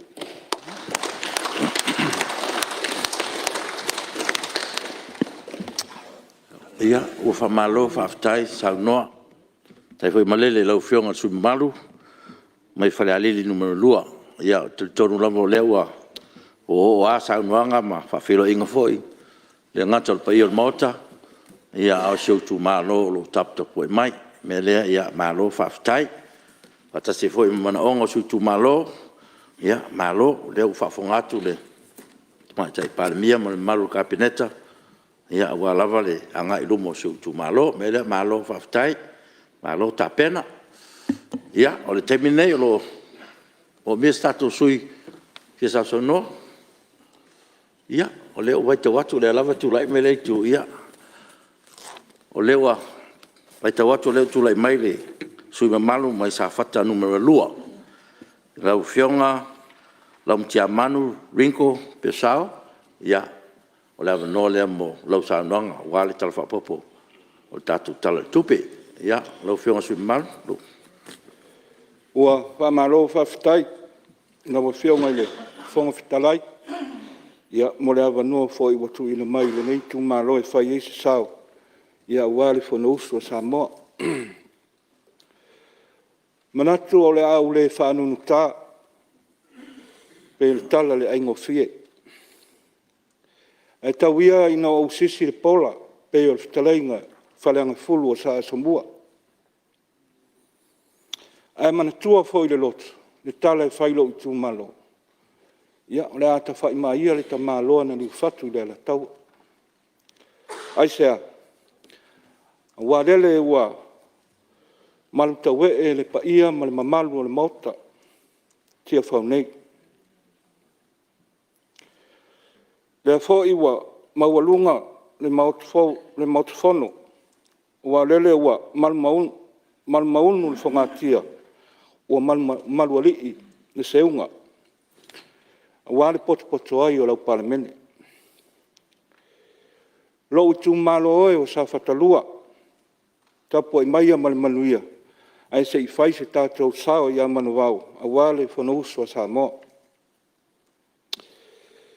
E iai le tātou nunga i taliu lava e popo, a wale tapo inga Samoa, ai maise o toto sina, ma le malu tau tupo le sau whainga le au fatua i upu, ma le au pua i upu o le tō whamanino. Ai o te rei sailo aina la le utau, o le pānoa pe o le talainga le tō sivi. E mua o na utaia, le utau ta inga ui o le aitu wavau. Ma o whaatu lau pe o le talainga i malai tū mua. Ma lo tū mau, Mamoia au, awa o lele ua saa la au le solunga o le fonga, a le vai fo i ua sua taulu, ua sua taili. Tulou na lava. O te mua i tulou ma whaatalo whatu le tapua inga le au malu o le malo, la ua whionga tui a ana, tui maleli whanu, sua lau vi le lua. Tainane Laumatiamanu. Whaatalo fo i la ua whionga i le fono sui tofia, la ua whionga i le alo le tui a ana, la ua whionga le mamia o pati.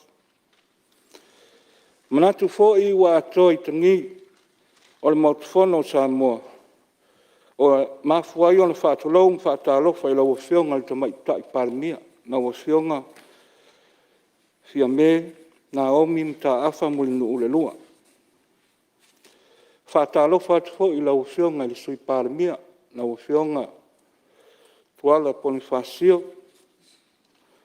Ia, whaatalo whafo i whaatulau watu i la ua whionga i le fonga Fetalai. Whaatulau ma whaatalo whatu i la ua whionga le taitai o le tuangai. E wina tātou le mafuta le nei aso le whaataotolia. Ma i o le tino, ia anga le leile tue toi whaafo i le malos. Whaatalo whaatu fo i sui malu uma o le tātou Palemene le nei aso. O te manatu e le toi whangota sanga o le ngole se isi, i aso whapenei. A wao lea wa o tutu le tai ki o whaunei. O wao le malai o le whautunga tangi sa moa. E manatu foi, wa atoa il maota nei le fatu ele o malo. A wā malai ma tō whaitawina o le usonga atu mua mapule. Ia, ta lolo la ia pa ia. O le tai au mle aso. O le nei aso se ua moni ai. Sa fianga le tamaitai o ngātu ai tele ia mali e toa. Na whapea ne ai. Se ua ese lawa la ua ai le nei tai au i le pula Faaaloalo. O le nei tai au. E whapena le pula Faaaloalo o le alofa o le atua. Lea e whaavai ai se o tātou o tunu o Samoa. Le nei ua tepa i ula. O futfuti a manu ula. Ua moao tingi au. E titie ua titi. Whaafetai i le atua ona o lona alofa i a Samoa ma le nei Palemene. Le nei ua sile whai pu e manu ai lo mala. O lo fom lau pea Samoa i le malu. E ui lava ina tau langa pea wale. I wha mai ua lofi ai se o tātou Lalo lani. Ia masuinga maa ale o le tau. Ia au lo tapa au pea i le alofa ma le anga le lei o le tātou mtaisili. E moni e le sa afi le tama e peru tawita lo wanga ngai whaamanu watu i le li. O mea umafo i e te tonu i atia. Ia whaamanu ina o lon suaf pa ia. Ona uo atu lea i le tafa tolu o whaafitau a ngai o le tātou whainga malo. Tulauna lawa whionga le tamaitai Palemene ma la inga kapeneta. Tulauna lawa whionga le fonga Fetalai sui malu o le Palemene.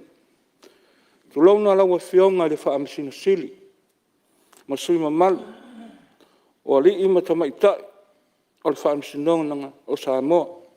Tulauna lawa. Ai le whaititia fwoi pe whaangaloina le nei Itumalo. Le sao le tala le lei. Au whai ngā luenga te tofi a le atua, o loo tuli vai le au ma le pou awase manuia o Samoa, ma lo te talo. Mo li fo i whaftai a le nei Itumalo, i whaululunga o mta ngā luenga, o le malo ma whaalamtonga tu maoti, wha malo le ngā lulue. O le upumoni, o loo tau pa ia, mo loo tau malu, o loo lima ma vai iai le tatou whainga malo. O wale whaatinoina msa ilinga o manuia mo Samoa, wha malo tau tua, ma ta vela i so tātou utunu. Ona o whaitau lea, o pa ia whale malo, pa ia whaatale lei, ua malu ta ui, pa ia ma malu whale anganu. A wale fio o a inga ma tama o tama fo i ma inga. Usonga tu mua ma pule, i tu au mana taua, a inga i le tai ma le wa o fonti. E le whangaloina fōi, whainga malo te tuile manu, i la fiola o whionga i le kovana sili, le lutena kovana ma maota e lua. Pa ia lava lea, a wā sua ma le waifanua o fō mai tūlani. Sa ole msala umbua ma le launiu sa e lua. Le itu au malosi ma le la taua ma le la au na matasi. To o fale ula. Ia, ma upu ia te oile ma lutele. E iai le ta ofi o sa mua mamana la, o sa mua mamana. Na o pa ia fata o na sa mua. E mamalu ai ana tūma na anga nu i te tonu o le mauta le nei. Lau Afioga te fonga Fetalai, ia o le anga i se whaamitalanga.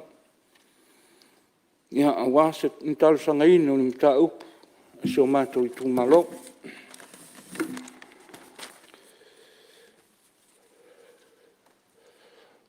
Lau Afioga te fonga Fetalai, a wala atu i lau Afioga talo sanga. Minsta o a onga. Lau Afioga le minsta o a onga. Ia e iei lava le tali tonunga. Ale leian se whaavae o se tangata, ia mai se fo i whaatusa i se whale, e whapena o na mautu se lumana, ma e umi fo se maota. Le ala leo le talusanga ina o lau Afioga, o le Itumalo ne wha primary school o lo iai, ai le se kolisi, wana o primary school e wha. O primary school nei wha, ua sa ili iai foi se suenga.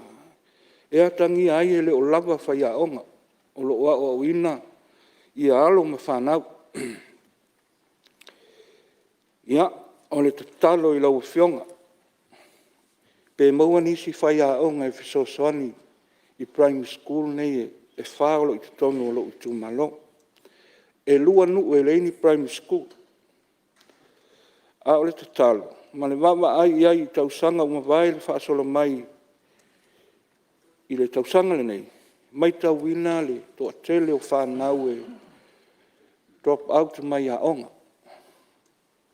O le whaafitau li pito e sili lava lea o na wawa ai ai.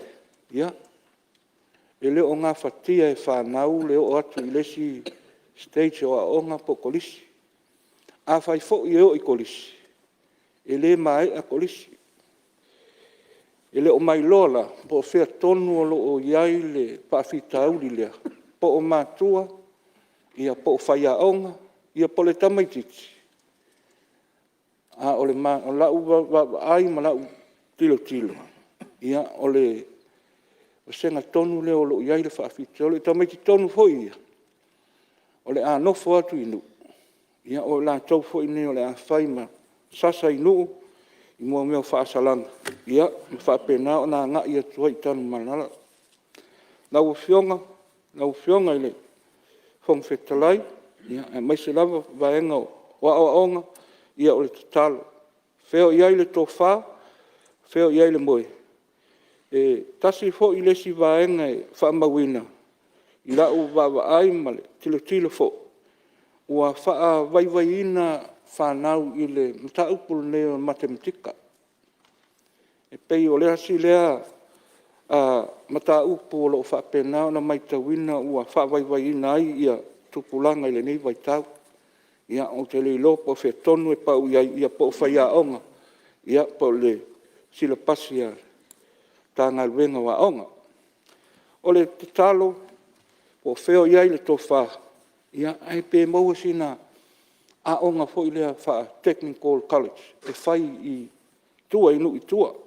E a ngā iai ia tupulanga nei. A whai ua le ausia le academically achieving. Ia ai sei wha o ngā iai ua ielo talitonunga. Ia i toa tele lava i la tō i loa so o lau papa. Iai fo i tā leni ma mea lofa le tua e fo ina i whanau. Ia e wha o ngā iai lo la tō taunga whai. Ia una wala tō le ausia ia tūlanga ia. Pei ona iai ia tāle sanga e tu inati. Nā Afioga i le minsta o whalema. Lalo le nei Itumalo. Ia, mana o mia se whalema. O le 2 tausanga taluai, sa iai le whare mai ma le fō mai sa i tuai fusi sa whata. Peita i ane ia o suia inga lava, ale whai ngā malo o tuana i atu. Ia o leana toi ave ese ele whare mai. A o fusi sa whata, sa senta i ai, ia le nai tū o le tātou motu ne o po. Sila lau whiong, a whai o lea sa iai le whare mai, le luas pulu tausanga taluai. Ia o leo wa tupu le tangata, wa tupu fo i le whai tau o wha. Se o mātou Itumalo, a fua iai. E tutu salo walu i poutas, e ave iai lau ma. Ia malo usau nei e pia, e a whai tū la apa le siri atu. O le tatalo le nai lau whionga e, minsta o whare mai. Fia maua se mapusanga, ia whapena ona mapu iai le Itumalo, ia ua ape a fia i mai o le tino. Ia me mou fo i se vaenga e whaatuai. Ia ma se vaenga e whaatauai, ia Fetalai fo i vai. Ai olo iai, ia whanua ua whaamanoa ina, ia ngolea whaamoe moe, ia pe a taua ne ailo Fina'i. Lawa whionga whong Fetalai, ia awalatu whionga al minsta o whaatoanga. Whaafetai tele lawa whionga al minsta o whaatoanga, o leua mai tawina, ia ua tele lava fo'i lau nai i tūlanga fo'i o tātou export, sa i lia o maketi, ia e whaapena ona tuatu iai, ia whaeleleanga si o tātou rutunu, ia e moa i fo'i se leni a wale atina ino o ainga, ia e whapea fo'i o nuu mai e kālesia. O le nei Itumalo, o le almost 4% o tangata e whaamoe moe le ele, e ola ma soifuai, le ngata e tausiai ainga, ia ai whapena fo'i ona mauai se leni e whaatinoi nisi o vaenga. O le tatalo i lau whionga i le minstao whaatoanga, ia. Tele lawa nisi au aonga o lau whaatino i nei. Po nuu ea le tele ni whai au aonga mua meo lea whaatipao. Poloketi ma lea poloketi o le tatalo lau whionga. Pele mo se awa noa e tufa tua i tua i a aonga nei. E whaingo fia ai o na malama i ana i o tātou tangata ino i tua wae a whai atu eo mai nei e pia na umia fo i le pase se sa wai. Ai tele manua noai poloketi o lea tate waai. Ia o lea lava e te vanga nal tangata sau i e pia e aonga. Ia o na fito a maua leo se malama anga. Ai o le talo i lau whionga e tu sai fo i ma. Tūlanga whaapea ia mau se awa noa tusa ia ma whai whaatoanga o lo inu i toa. Ia o le lesi mta upu lau whionga, ia o le tātou maketi o le nonu. Ia o wheo iei se maketi ia whaalua ia le nonu i vai asa uma, ia po masina uma. Teimi nei ia ua pula Faaasolo atua le nonu, ia ua lei lopo wheo iei le au. Maketi o nonu, ia ana o talo atu whapena i lau whionga, tautua nā ifo, ia le nonu. E iai whaafitauli o loo whengai nei ma leo whai whaatoanga i seo mātou Itumalo. O le talo fo i lea whaafeusua. O lea lawa e tele talo wa. Ai pe o la umai tau lea ngau te whai maumanga fo. Ua tele na toe liu talo. Tai pe la o le talo lea o le talo fusi.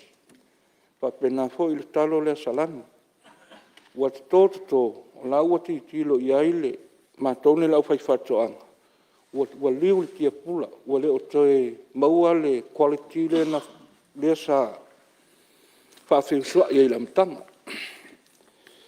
Ia na peile o se talo fo i lea tulou le maut, ua pei se talo vale, e na ona ola lau tele, ma ola tātupu.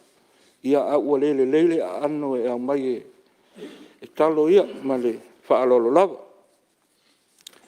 O le maenga mole le tāsanga i lau whionga le minsta, se i toi sila i whai tātou vai la au, no whaonga ina e tātou whaatoanga. E iai le whaafitau, le lau mai tau o le vai la au le o le fitu aso. E peiwa malosi tele, ia e le iso malama anga i le vai la au. ia e na ona whaapena atu I lau whionga se toi silasila. Ia ua o isi mea tuto ua pepe whaasolo a toa tua ilu waila au leo fitu aso. Ia, ona o mai lea I mta ngā luenga, lau whionga le minsta o ngā luenga ua lātu le whonga Fetalai. Ia, whaafitai tele mo ngā luenga whaatino, ia awa fo ile seo mātou Itumalo. Aena ona talo atu I lau whionga. Ia, ile I uma, ile I maea ia ngā luenga ia sa whaatino. Le nā tausanga, ia o talo, ia whaapena ona whaawina, ia ngā luenga fo I ngā o awala o tawhitoala, ia whaapena fo I muri vai. Talo I sila fia lau whionga le ngai muri vai. Ua whaasolo lava ina le mwhai ona whiwa I ta avale pe a mawalunga sua vai. Se ilonga lava e mawalalo ia whaato a mwhai ona sopo ia o le talo I lau whionga. Ia pe le mwhai ona toi wha mawalunga. Ia ai whai ini paipai lalo I whaingo fia awane I poloka ia whe malanga inga tātou utano. O le tausanga longa na lua ia pawhitai tele lava mo ngā luenga sa fuafua mai le nā whai ngā malo ia e maise o le awala lau papa I nusotia la whai o na lua ta avale ufiai. Ai toi tasi lava le awala lau papa o lo toi atu fitoala. Lau whionga pere mwhai o na whaalua ta avale e whai malangai le te me tasi o na e tasi lava le ta avale mwhai o na aluai. Ia ma o lalo I fofoi o le awala lau papa le lau whionga. Ua matua mafia fia lava le onone o lo iai. Pele mwhai o na sua tau faaloloto. Ua le awala lau papa lea o lo pipi e fo I ma le paipa le malo lo o sopo ia lesi tu so se pā lava la le vai. E mauti noa lava I whaale angaina fo I le paipa le nai pipi ia na I le awala lau papa. Ia e le iso malam lama anga wha insinia. Ia e lafu atu I lau whionga e te silisila iai. Ia e tu sai fo I ma ia vaenga. Ia, na ua mai lea I le tāna luenga o sotainga lau whionga I le minista o sotainga. Ia, I le tele lava. Wana au se o le vaenga lea I o mātou I sāwhata. O le vai o le internet I sāwhata lava ia. E te o tulo I nai muli vai whaasolo atu ngai tua. Ia e te whalalua e su e se vaenga fo I le mo wailau telefoni e peti whao ngā fo I le internet. Ia o le tatalo I lau whionga te watu iau au ta se e sila I fo iai. Lau whionga minsta o Ianuari, lau whionga ne minsta ia. O te iloa e tasi le Itumalo lo iai le vaenga fo I le peninsula le tai. I sāwhata mai tua o nusotia se I tau mai tu fituala. Ia, o te tali tonu tasi le vaenga lo iai tala Faasolpito se o tātou utunu. Tama fo I leo alona. Na wholo lei, ia, o I nāgolo iai fo le nātala tuu se tātou utunu. O le mai tau, ia, ua whaasolo lava I na motu le vaenga rea. O iai se fuafuanga lau whionga. Ia ai whaisetani ngalu e tau fiofi ai. Ia ma whapena foi o na avea ma vaenga mataanga. Ia e whapena o na patino inisi ati nae. Ia po ni Fatalai malo. Ia po ni pitch foi whapena na ngā solo. Ia ila tina e na tangata whao mai whafu. Ia, ua mai atu ni si vaenga. Pau lea le whionga le tomaitai minista o tupe. Ia, e lango ina le neitu Malo tatu tale le tupe. Malo le whaatoatoa, Malo le whaasoa. Ia, whaasoa lima leini isi e tatu tale le tupe le lumana. Awa whionga le whonga Fetalai o te manatu o le awhai u le launga le neitu Malo. Ai se I whailawa sina tala. I se o Itumalo sa whata. Silfia le moto sa fata o le ainga. O le ainga sa tunifono o le inga malos. Wala fio le falfa o alo sa tunifono ma le nātou whaululonga. Tainane tapa au na tausi e le ala taua. Ma malu le taulau liu ma le tangata. Pa ia le ala taua ma le nofa atula ia sa fata.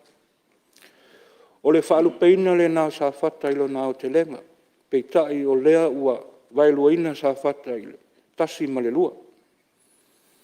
O le tasi lao sa fata. Ia mai le atatuli se ia pa ia le whangoli. Sa fata lua mai nusotia se pa ia ni walama. O le Itumalo lao sa fata lua. Ia o tonga mau mo na tua. Sa fata mua mua. Ia o si lepa mo na tua. O le tāsanga i le fionga i le limista, o la atu i le fionga i le fong Fetalai, o lo patino iai, ia vaenga, e mamalu lava sa fata. Ai vailua ina ia sa fata i sifo, ma sa fata i sa. Ia, le atauto ia, le fiso mo na lau, ai o le awhapito au ngafa se leo i lo Itumalo whapalota o sa fata lua, ia po sa fata i sa. Wale fioanga o nusatia. Ia lewa lea wale fio le Fetalai, lau fionga le tuala. Ia a fio foi, tu limo malai fata, tu lo iwai ngafa, lau Fetalenga tupa. Ia ai maise tapa au le whanga. E le whanga loina le au painga luenga tofi ma le ale atua, a inga salvi, o lo whaatuna paulia i te tonu nusotia manu, ia, malo te talo. O te whamalo mwhaftai atu, i le whianga i vaie, a wala fio tamal fale, tu ia ma, a fionga te tu ia, usoli i mal matua, malu ia safuiane faleata, sa alo mal ngata iala, ia e whapea fo i lau talainga lutu i mangamau. Whawhitai i lau sunga le, whaifi autoina, lau sunga ke reta fo fiva ma lo faletua. Ia whawhitai te talo, whawhitai fo i le whautua. Ia le whangaloina fo i lo mātou Falealua. E fio anga fusi a wale a fio. Walo sa tunifono. Whaintangan whaatong whau i li aile ala taua tainane le mamalu. I le taulau niu ma le tangata whapea le ala taua. Whawhitai whapitoa lau sunga i le whaatonu to ina o le Assembly of God. Lau sunga ta ei ma le whaletua. Ma lo te talo i le whangalo ina fōi. Na nofo a whawhia ngainga i seo tātou nu. Ma lo le te talo, ma lo le whaatotoa. E le whangalo ina fōi ne whawhitai le whioanga o tawhitoala. A wale fio le tama le Falealua ma le pitolua o le ainga sa tunifono. A fio te o mataia, a fio e na lala i mota. A fio soli i alu tusa ma le matua, ma malu i atu polata, whangali sau ma le ala taua. Whawhitai lau sunga sa velio ma le whaletua i aleu. Ia e uia ana lua si itia i sa lesi. Ia e momoli atu le nganga whawhitai a wata talo. E le whaititia fōi, le nganga i whaaftaia se unu o muli vai, wale fio le whaasalauta sa tunifono, nau fio ngaleota. A fio muli talo, ia e whapea fōi to le pai, su soalii ma le matua. A malu le taulau niu ma le ala taua, ia whapea lau talainga manua tualasi. Whaaftai lau a fionga pātele losi, ia e maise fōi o pātele langlango. Pāwhitai fo i le ki a kono, ma lo whaletua, ia, ma lo te talo. Ua maliesu o le vai malonga i tino le pai mai o tō talo, o le nei wa ai, le manu au. Ia, si au nu pele o whausanga, wale a fio le whaulunga ma le whaasuanga, su suafa, la le tae le taulong liu ma le tangata. Pa ia na le lua, ia ma le mamalu le ala taua. Whamalo I lau sunga watatangi ma le whalatua, whapea fo I lau sunga le sosoani sita ma le whalatua. E le eise mea whaingatai le ri. Lea watali mai ono le mana wa utu talo. Ono u whapea lea, lea upalota uma ya fua mai au auna o le tala lei, o matai, whaletua matausi, sa awao matamaitai. Le malose o le Itumalo, tupulanga tala vau au lia lufu tase o lo, Itumalo sa Fatalua. Whawhetai la o tau whilinga. Mala o tau pule o tau ina mai, e avea ia e whai ma o tau auna. E whaaleo, so o tau whinangalo I tutono le nei mauta, a wase manuia o le Itumalo ma Samoa. O la whawhetai whapitoa I la komiti, Itupa matamali le au tula toa, whaletua matausi sa awao matamaitai, ai maise o le malosi, o le komiti, malo ngā lulue, whawhetai le loto na sai. Pei lawa upu masani, o lalo lawa sa iri ai malo. Whawhetai whapitoa I lo uso na mātau sinio, lauto wha, lonu te o lomi alangi ni umatalosi. E moni lava le tala fonti e ta aloa tama o leuso. Ia alo fangia le atua lo so fotului awa faiva matiuti. E le whangaluina lau whawhitai o ainga uma, o uso matua whawhine. I Samoa nei, ia e whapea fo ia tunu e mamau. Whamalo te talo, whawhitai lo o tau alofa mangalei mai.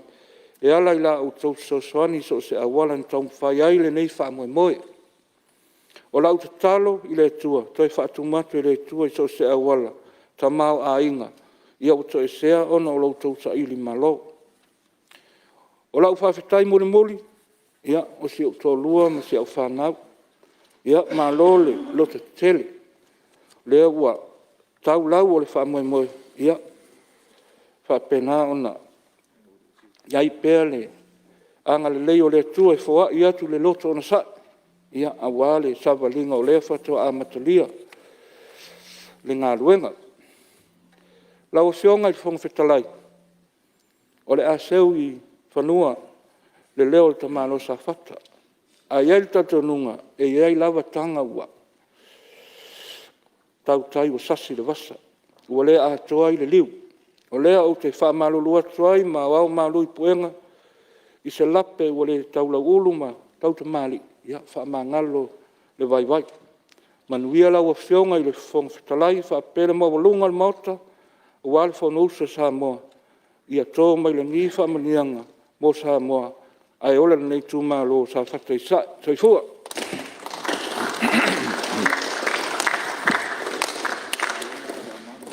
Ua whamalo sa noa, malo fo le tofa e lau Afioga Fuimaono, mai sa whata numero lua.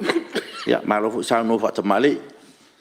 E me se foi o le whawhitai whapitoa I Itumalo, ia ono nei tei mua o lewa e Lauga I tono Palemene, ia, malo, lewa whafonga foi ma le toa le Afioga le Palemia ma le kapineta, ia wa foi nei mana onga o Itumalo, ia, malo whawhitai, malo fo le toa mo sauruanga, ia, le lava ua. Mai a sauruanga amata, pai nepa inga ia, o mana mo le ngai luma o le tātou Fonotaga. Ia, o le teimi nei, lava le tātou teimi, ia, mo se suis fono, fi saunoa.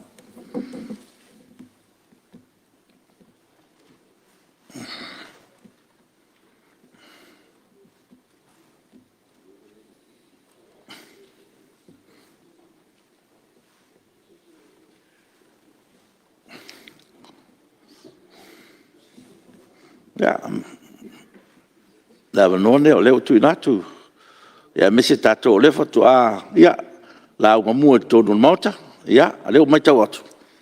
Ja, leo tu lai mai se tasi foi o, ja, sui matua foi, o lewa foi nei tonu mauta.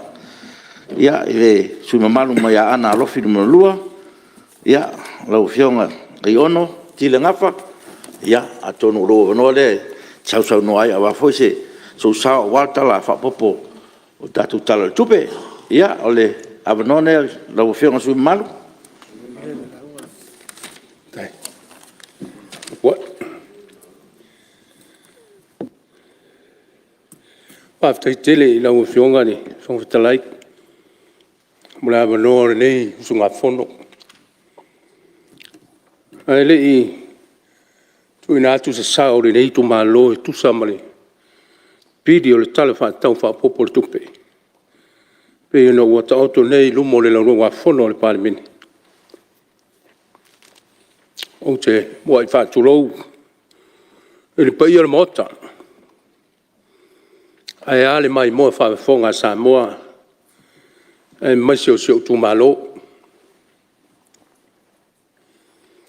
Lo wanga ngai. E fa manu watu I le li.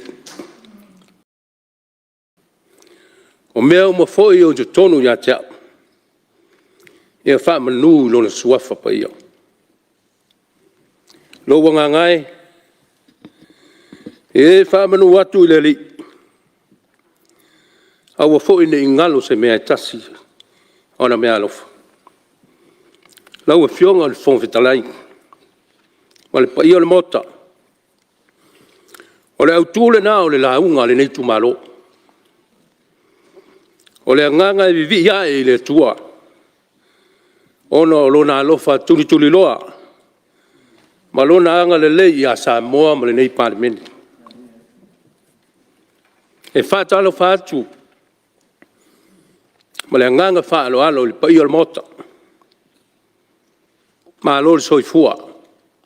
Alo le langi mama. Tātou sao mai le nā tausanga.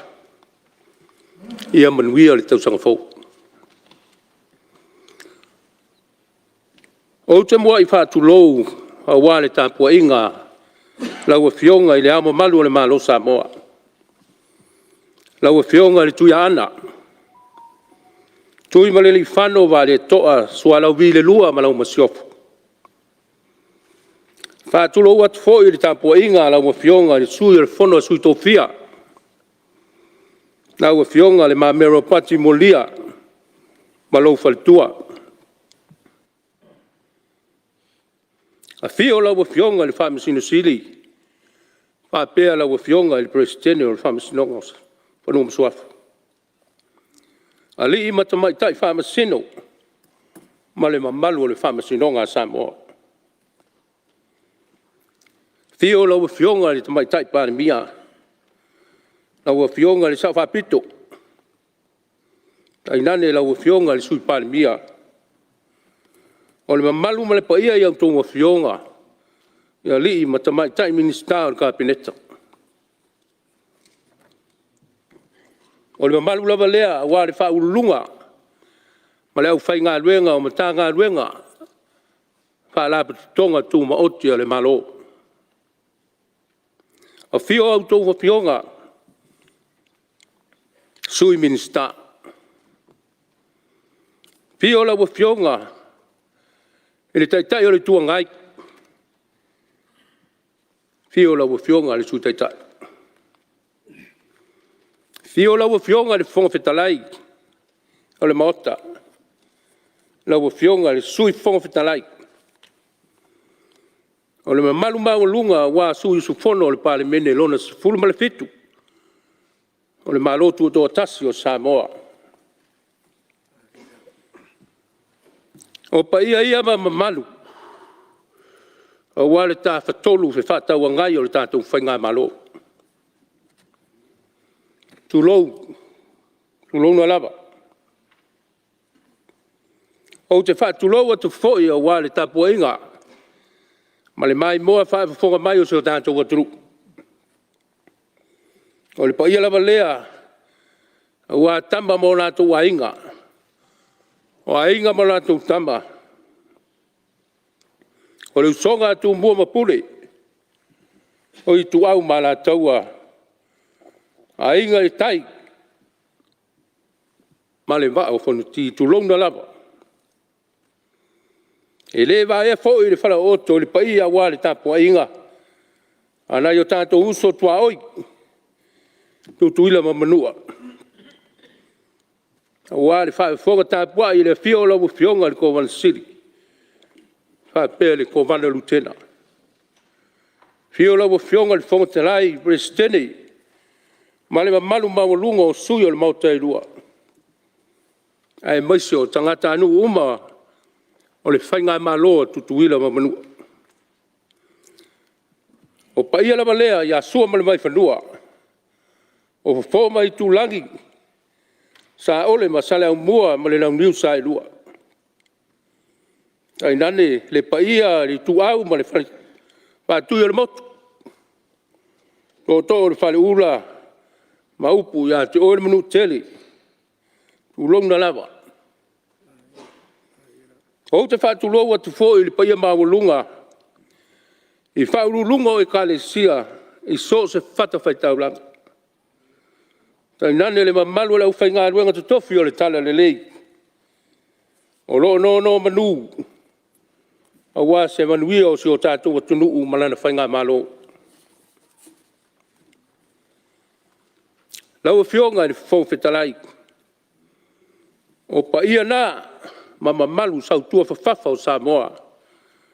E a mata mai mra tele na maape ai to finga le tui manua. Se ia pa ia ele le saa o le ala taua. Ulong na lava. Lau Afioga e pi iama le langona ma le anganga di nei tai au. Ngadua dua. Ina ua e sa unia le tātou tapo inga i le tua. O le tua ala o manuia o so se whamoe moe. A lo whaafitai. E wha la ngona fo i le nganga whaafitai. Na oe sa unoa e tu whaatasi o tātou nganga mo tātou loto. E wha maise ono le walau pa ia a le tua nisi o tamaa. O e sa mua i malai, sa tongi la la tu ma, a wa sa mua mono pufai. O le tautua, ma le ngā ruenga i mana tua pea.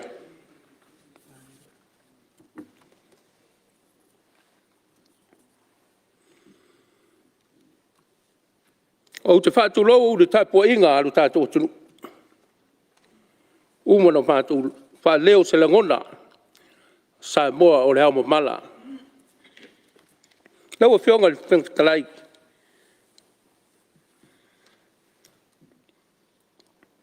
Ana le se noa le atua. Tātou te le penei. Tātou te le maua na mātango whiere nei tai au na liunga rua. Ma le nei aso. Le ua tātou o oai nei whalseu.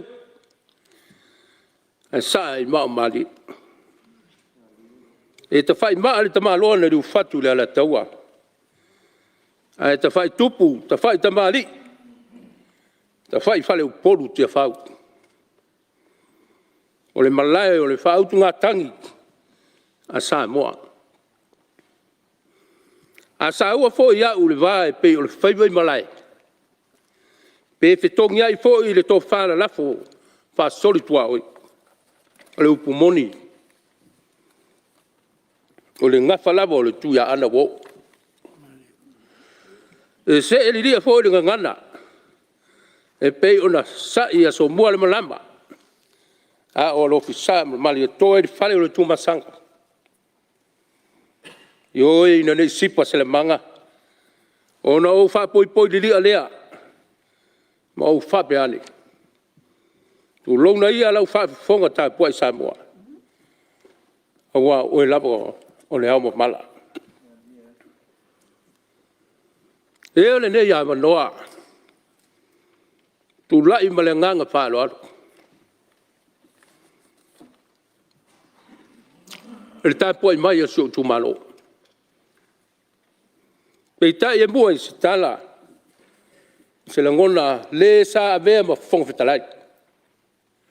Le fionga i ala o pepe whafisi. Lea ua malo lo manu malo. Tātou tua ma au nai tono le tātou Palemene. Tele o tau sanga. Mori atu le nganga whaafitai i lau fionga. Lau fionga lau pepe. Ea, o lau fionga o le tō o le manino. e te fio I tapula ai am I o sa tuala. O lo malo e le mui a walo tu ai ga sala pe. A lo fa fitai. E uma mga luenga le leisa so ni ai a wasa momonon Palemene. Le wa mapuatu e fa wau le tatu nu mo le tatu kalisia.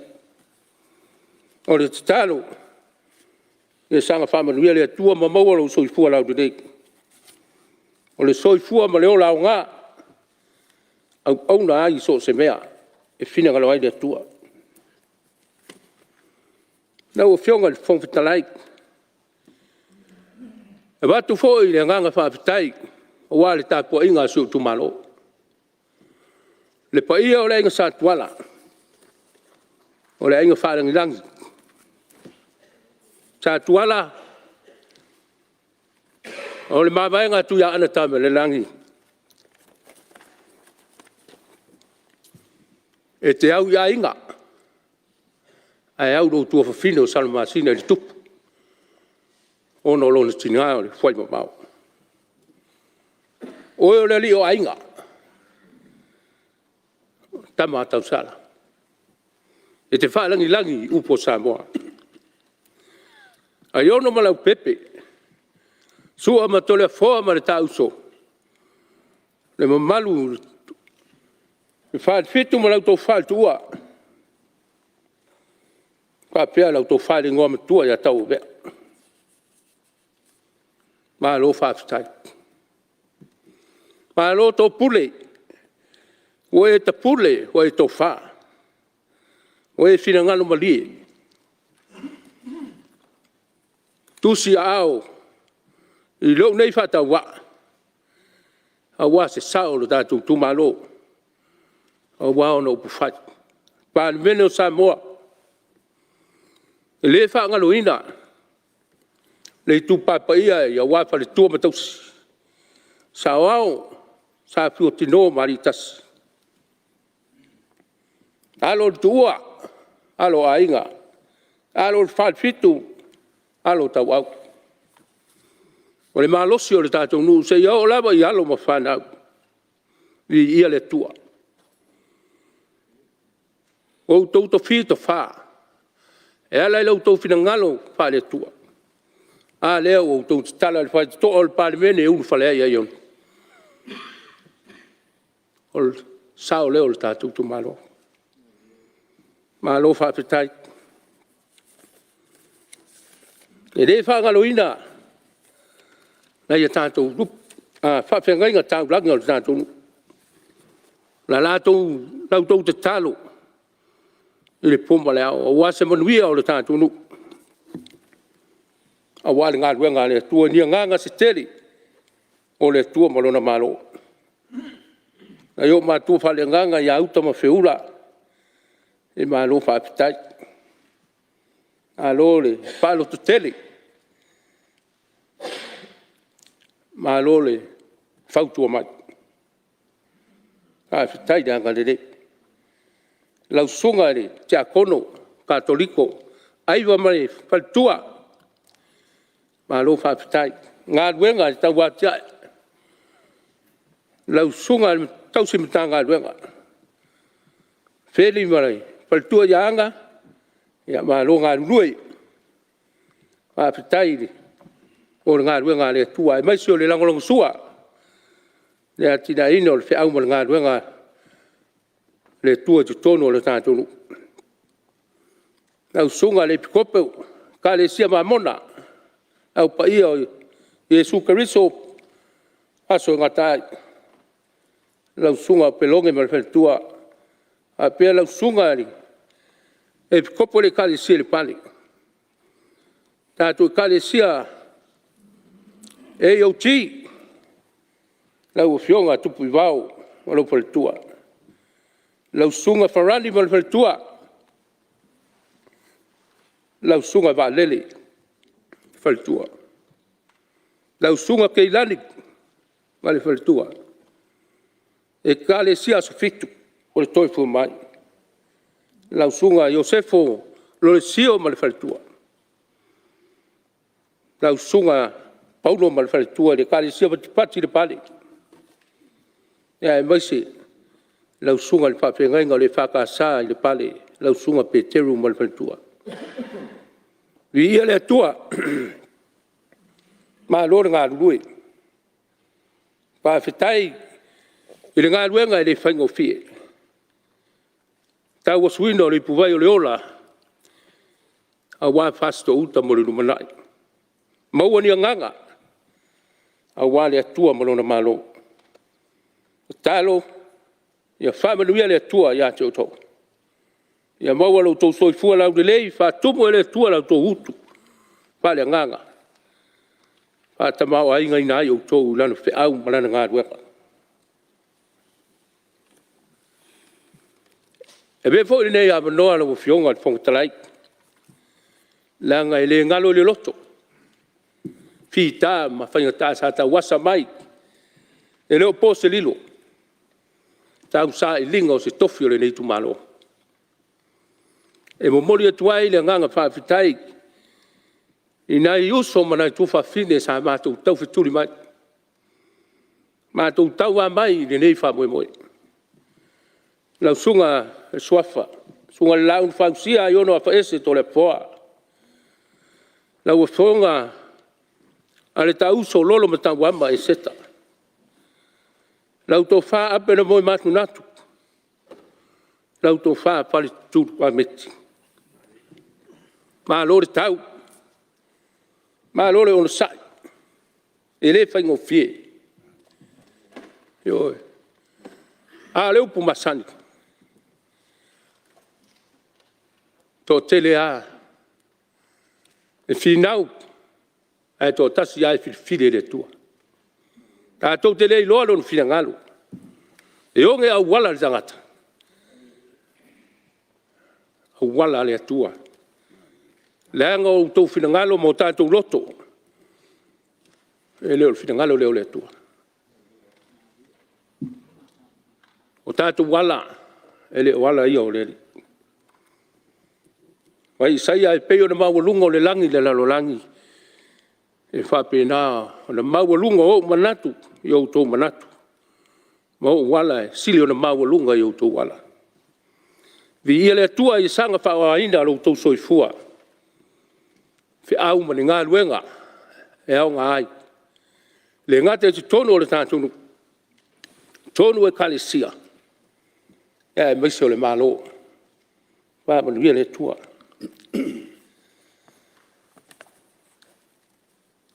Tau o Fionga le Fetalai. E le tele ni mana onga le Itumalo. E nā mana onga wha manatu. Ma le nganga wha Fetai, ma le tua Lalo. A wale whainga malo. O lo tūlai mai nei a wale taita inga o Samoa. Tau o Fionga i nei. Ministal si se manga. E tali wa e po. Se tu la i ma se leo. E monia. O ea o suri o tu mama. O ea o suri o tu ana. Lau Fionga. Vai atu o pa ia ma o mapana. Na o ta oto atu i lau Fionga se talu sanga bai bai. Ale nei Itumalo. Ma watu ma sunga le whawhengainga. Talo ila mo Fionga. Ono tua le matu holo pe ona whaimalanga atu le nai tū o le tamaota. Ua matua o tia lawa ili. Ile sami malanga atu. Toe a ina whare tonu. Na o la au nae mai atu. Le maota male. Fono le turu. Nae tau tāwhio fiai. Lea ua maua i lumaro finangalo. E nāna whamana tua. I lau whaasoa uti uti ma lau whaasoa le lapa. Sau se aso se taimi, ia te asia si atu. Se matua e sila sila mai tau. Whaile iai o lau whātou whanai. O lea ma fau o lea sa uni le mātou ngā luenga. Whaafau wina ma le tui lalo le mātou manu matu. Toi fia fausia sa mātou ngā luenga fau. Fa mo mātou kale sia mo le sunga le whaiwhiau. E mātou te mei tai le hole, whai eia mātou lotu. Mātou tāpua. A le pōlenga lea. Pōlenga lea e lau whionga e. Nā, le sosani atu. Ai ta oto atu nā. I lau whaasoa. O ilo mātou pitonu. Lau whionga. O ro iei le whatau fusi tu tonu. Iau tua whale. O leo o tātou iei le vai tau o swinga le tau. Ale maa le ale o le nei vai tai. O le sau mai uta. Lau whionga. E tifa le sau lado. O le sua vai uma e sau uta. E tofu uma e tonu ole. O le tau fusi lea. O le wingo se manatu. A o ina toti munga pe lua aso le tolu aso. O le toi mawhai nai a inga ia i au tafa. O na tali le mai au le vai. No, ta lofa le soi fua malolo. Ta lofa le. Le mawhatio a inga. Ia, le anga o tūlanga e tau lau whionga. Le susio mang. Ai, la fuatu. Whai ona whai sina ala vai. A tūlai mai tūlanga whapea. Ia ona whapea nā leo na whitawhea i le vai. Ai, te talo atu lau whionga. Ia, o se awanoa e te sila iai. Lau whionga e le minstawa onga. Ma lo whawhitai o le tamaana. Lau whionga mai atu. Ia, nā uta oto atu le tāsanga. Peona, so ta i atu le mātou pura onga. Mana o mia sina. Foro kopi, fo ilea masini mo mātou wa onga tūlanga lua. O leo wa maa ua ina ua sauno mai a te au tai au lei. Vi ia le tua. A fetai li tō whanau e maa ua le tusi. Ma o le nā fōi wa inga lue ai. Ia, o le la e a onga. Tālu sia ia e a onga wa tūlu masini o i whasto. E maa lo wha fetai. O le si tū langa la o whionga le minsta. E leo lama mātou whaiao. E leo lama mātou whaiaonga. E le tālu sanga le nā. Whaelonga atu fōi le tai au saunoanga. Le whinangalo nisui. Ia o le whawhita auri ale tas. Au te tari tonu.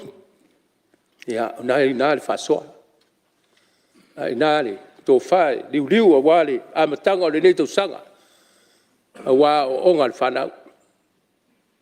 Ia lo whangia le. Nei whaiaonga pe tō tolu. Ia so soani lea i le mātou primary school. O le pai unga le masina nei. Lau whionga le Fetalai. E te tala e le mātou potu. O le potu e. Le u wha moe moe e whai ai a suenga ata moiti. Ia. O lo ua iai tonu a mātou computer e lua. O le ngā luenga lea. O le ngā luenga na loto whaatasi ai nisi o alo ma whanau o le mātou. Nu. Sa onga ai tonu o le Faleaonga lea. O le mātou au. Lea ua maalili e whaila rātou sosoani lea. Le rātou tautua. Ina ia tā pena le potu lea. A wā alo ma whanau o le neinu. Lau whionga le minsta o sota inga. Ia o te iroa e. E tu sa alau. Tala sa whaiatu le whionga le minsta o siseo manga ma lau whionga. E le o rua nisi. Tali tonu fo o le aonga lea sa amatai lau whionga le minsta o sota inga. Wo talo sangatu mo le whalwara. Nei vai tau a maurunga tu langa wa onga. Eo e. Ua tele le fisui ai. Ale ala mai malama le tātou mauta. Ia. O ia le aonga le tupu mo ieli tō tele o la wata mamai. La whionga ni. Minsta. Ia pe mawan nai. Isi masini computer se. So soani ai. Ili lela atitala. Lela atitala. Leanga e le mo fai na nofo le me tau na fai. Ale ngā solonga ia ma le whinau isi mea. Tua lalo atu. Talo atu. Whai a ele aonga ma le vai temi leo. Pai unga nei masina. Mau se fiso swali wa ia mea. Mea fai Galuega. Ia. Faaaloalo. Talo atu mole. Nganga Faaaloalo. Ila Afioga. Ia, ile le avatele o te Falealupo nai saunoaga matagofie le Afioga le Fuimaono. Te tonu lava e te lē lau tapenaga ae manatu foʻi o le tatou taimi. Talu ai o lea o tatou taunuu i le taimi e manava ai le tatou galuega o lenei aso. Ia, le a maua pea avanoa e faauauai saunoaga i le aso ataeao. Pe a mamori atu i ai le soifua mo le tatou malosi. Ia, le faititia le ngang faafetai o le foa.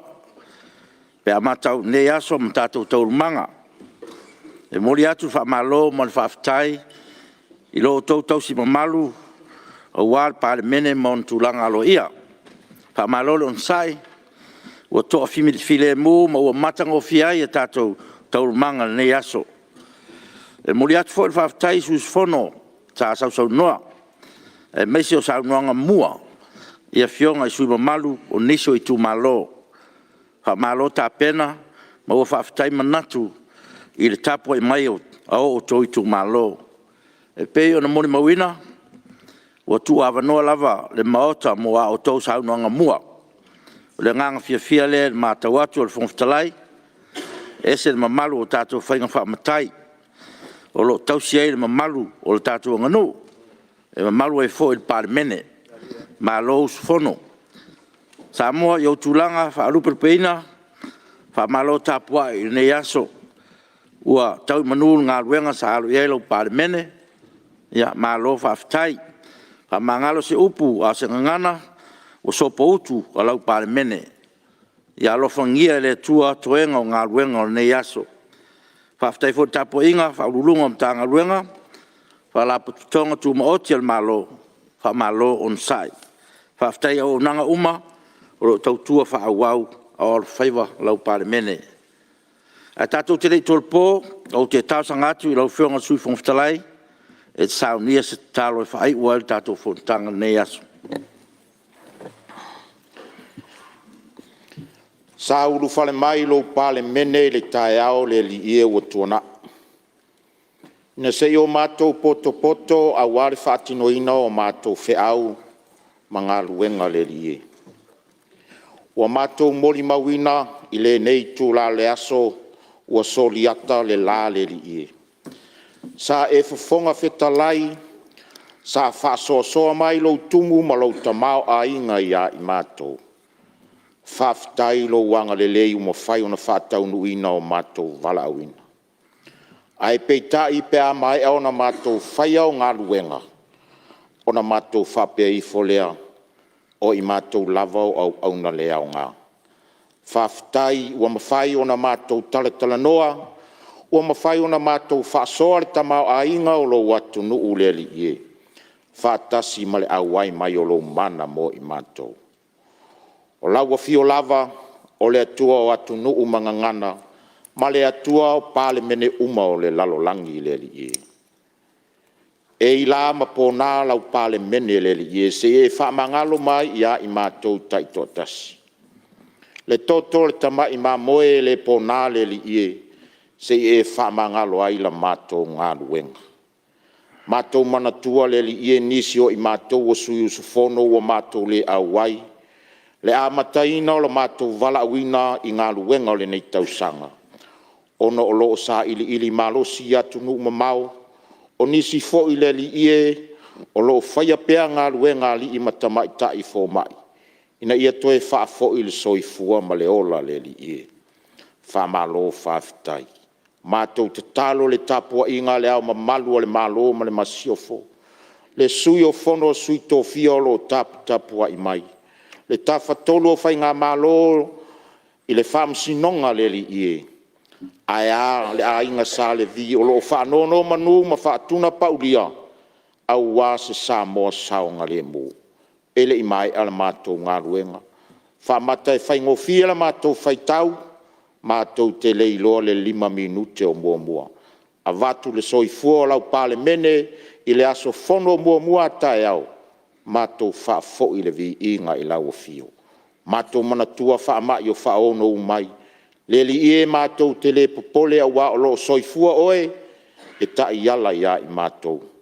Tū lau a fio le foe uli foe tau tā, ia i mātou ma le fōlaunga lo mātou tama. Whamā whana i ainga wa le atoa le whaitaunga, wa fe moe nisi, ona o le maliu ma le oti le li e. Wa mātou wa fe atu e whawhitai ala o fio, whamangalo lau Palemene, o mātou manatunatunga, whasosoa mai lau o fio. Ai so ia ma le mātou whatau anau. Ono le suafo Iesu. Amen. O te Faasilasilaga, ua tolpo nei tau manga al fono au fai tula fono, se iau lia le tula iwa tolsfulu, i le tai au a tai au, whaftai.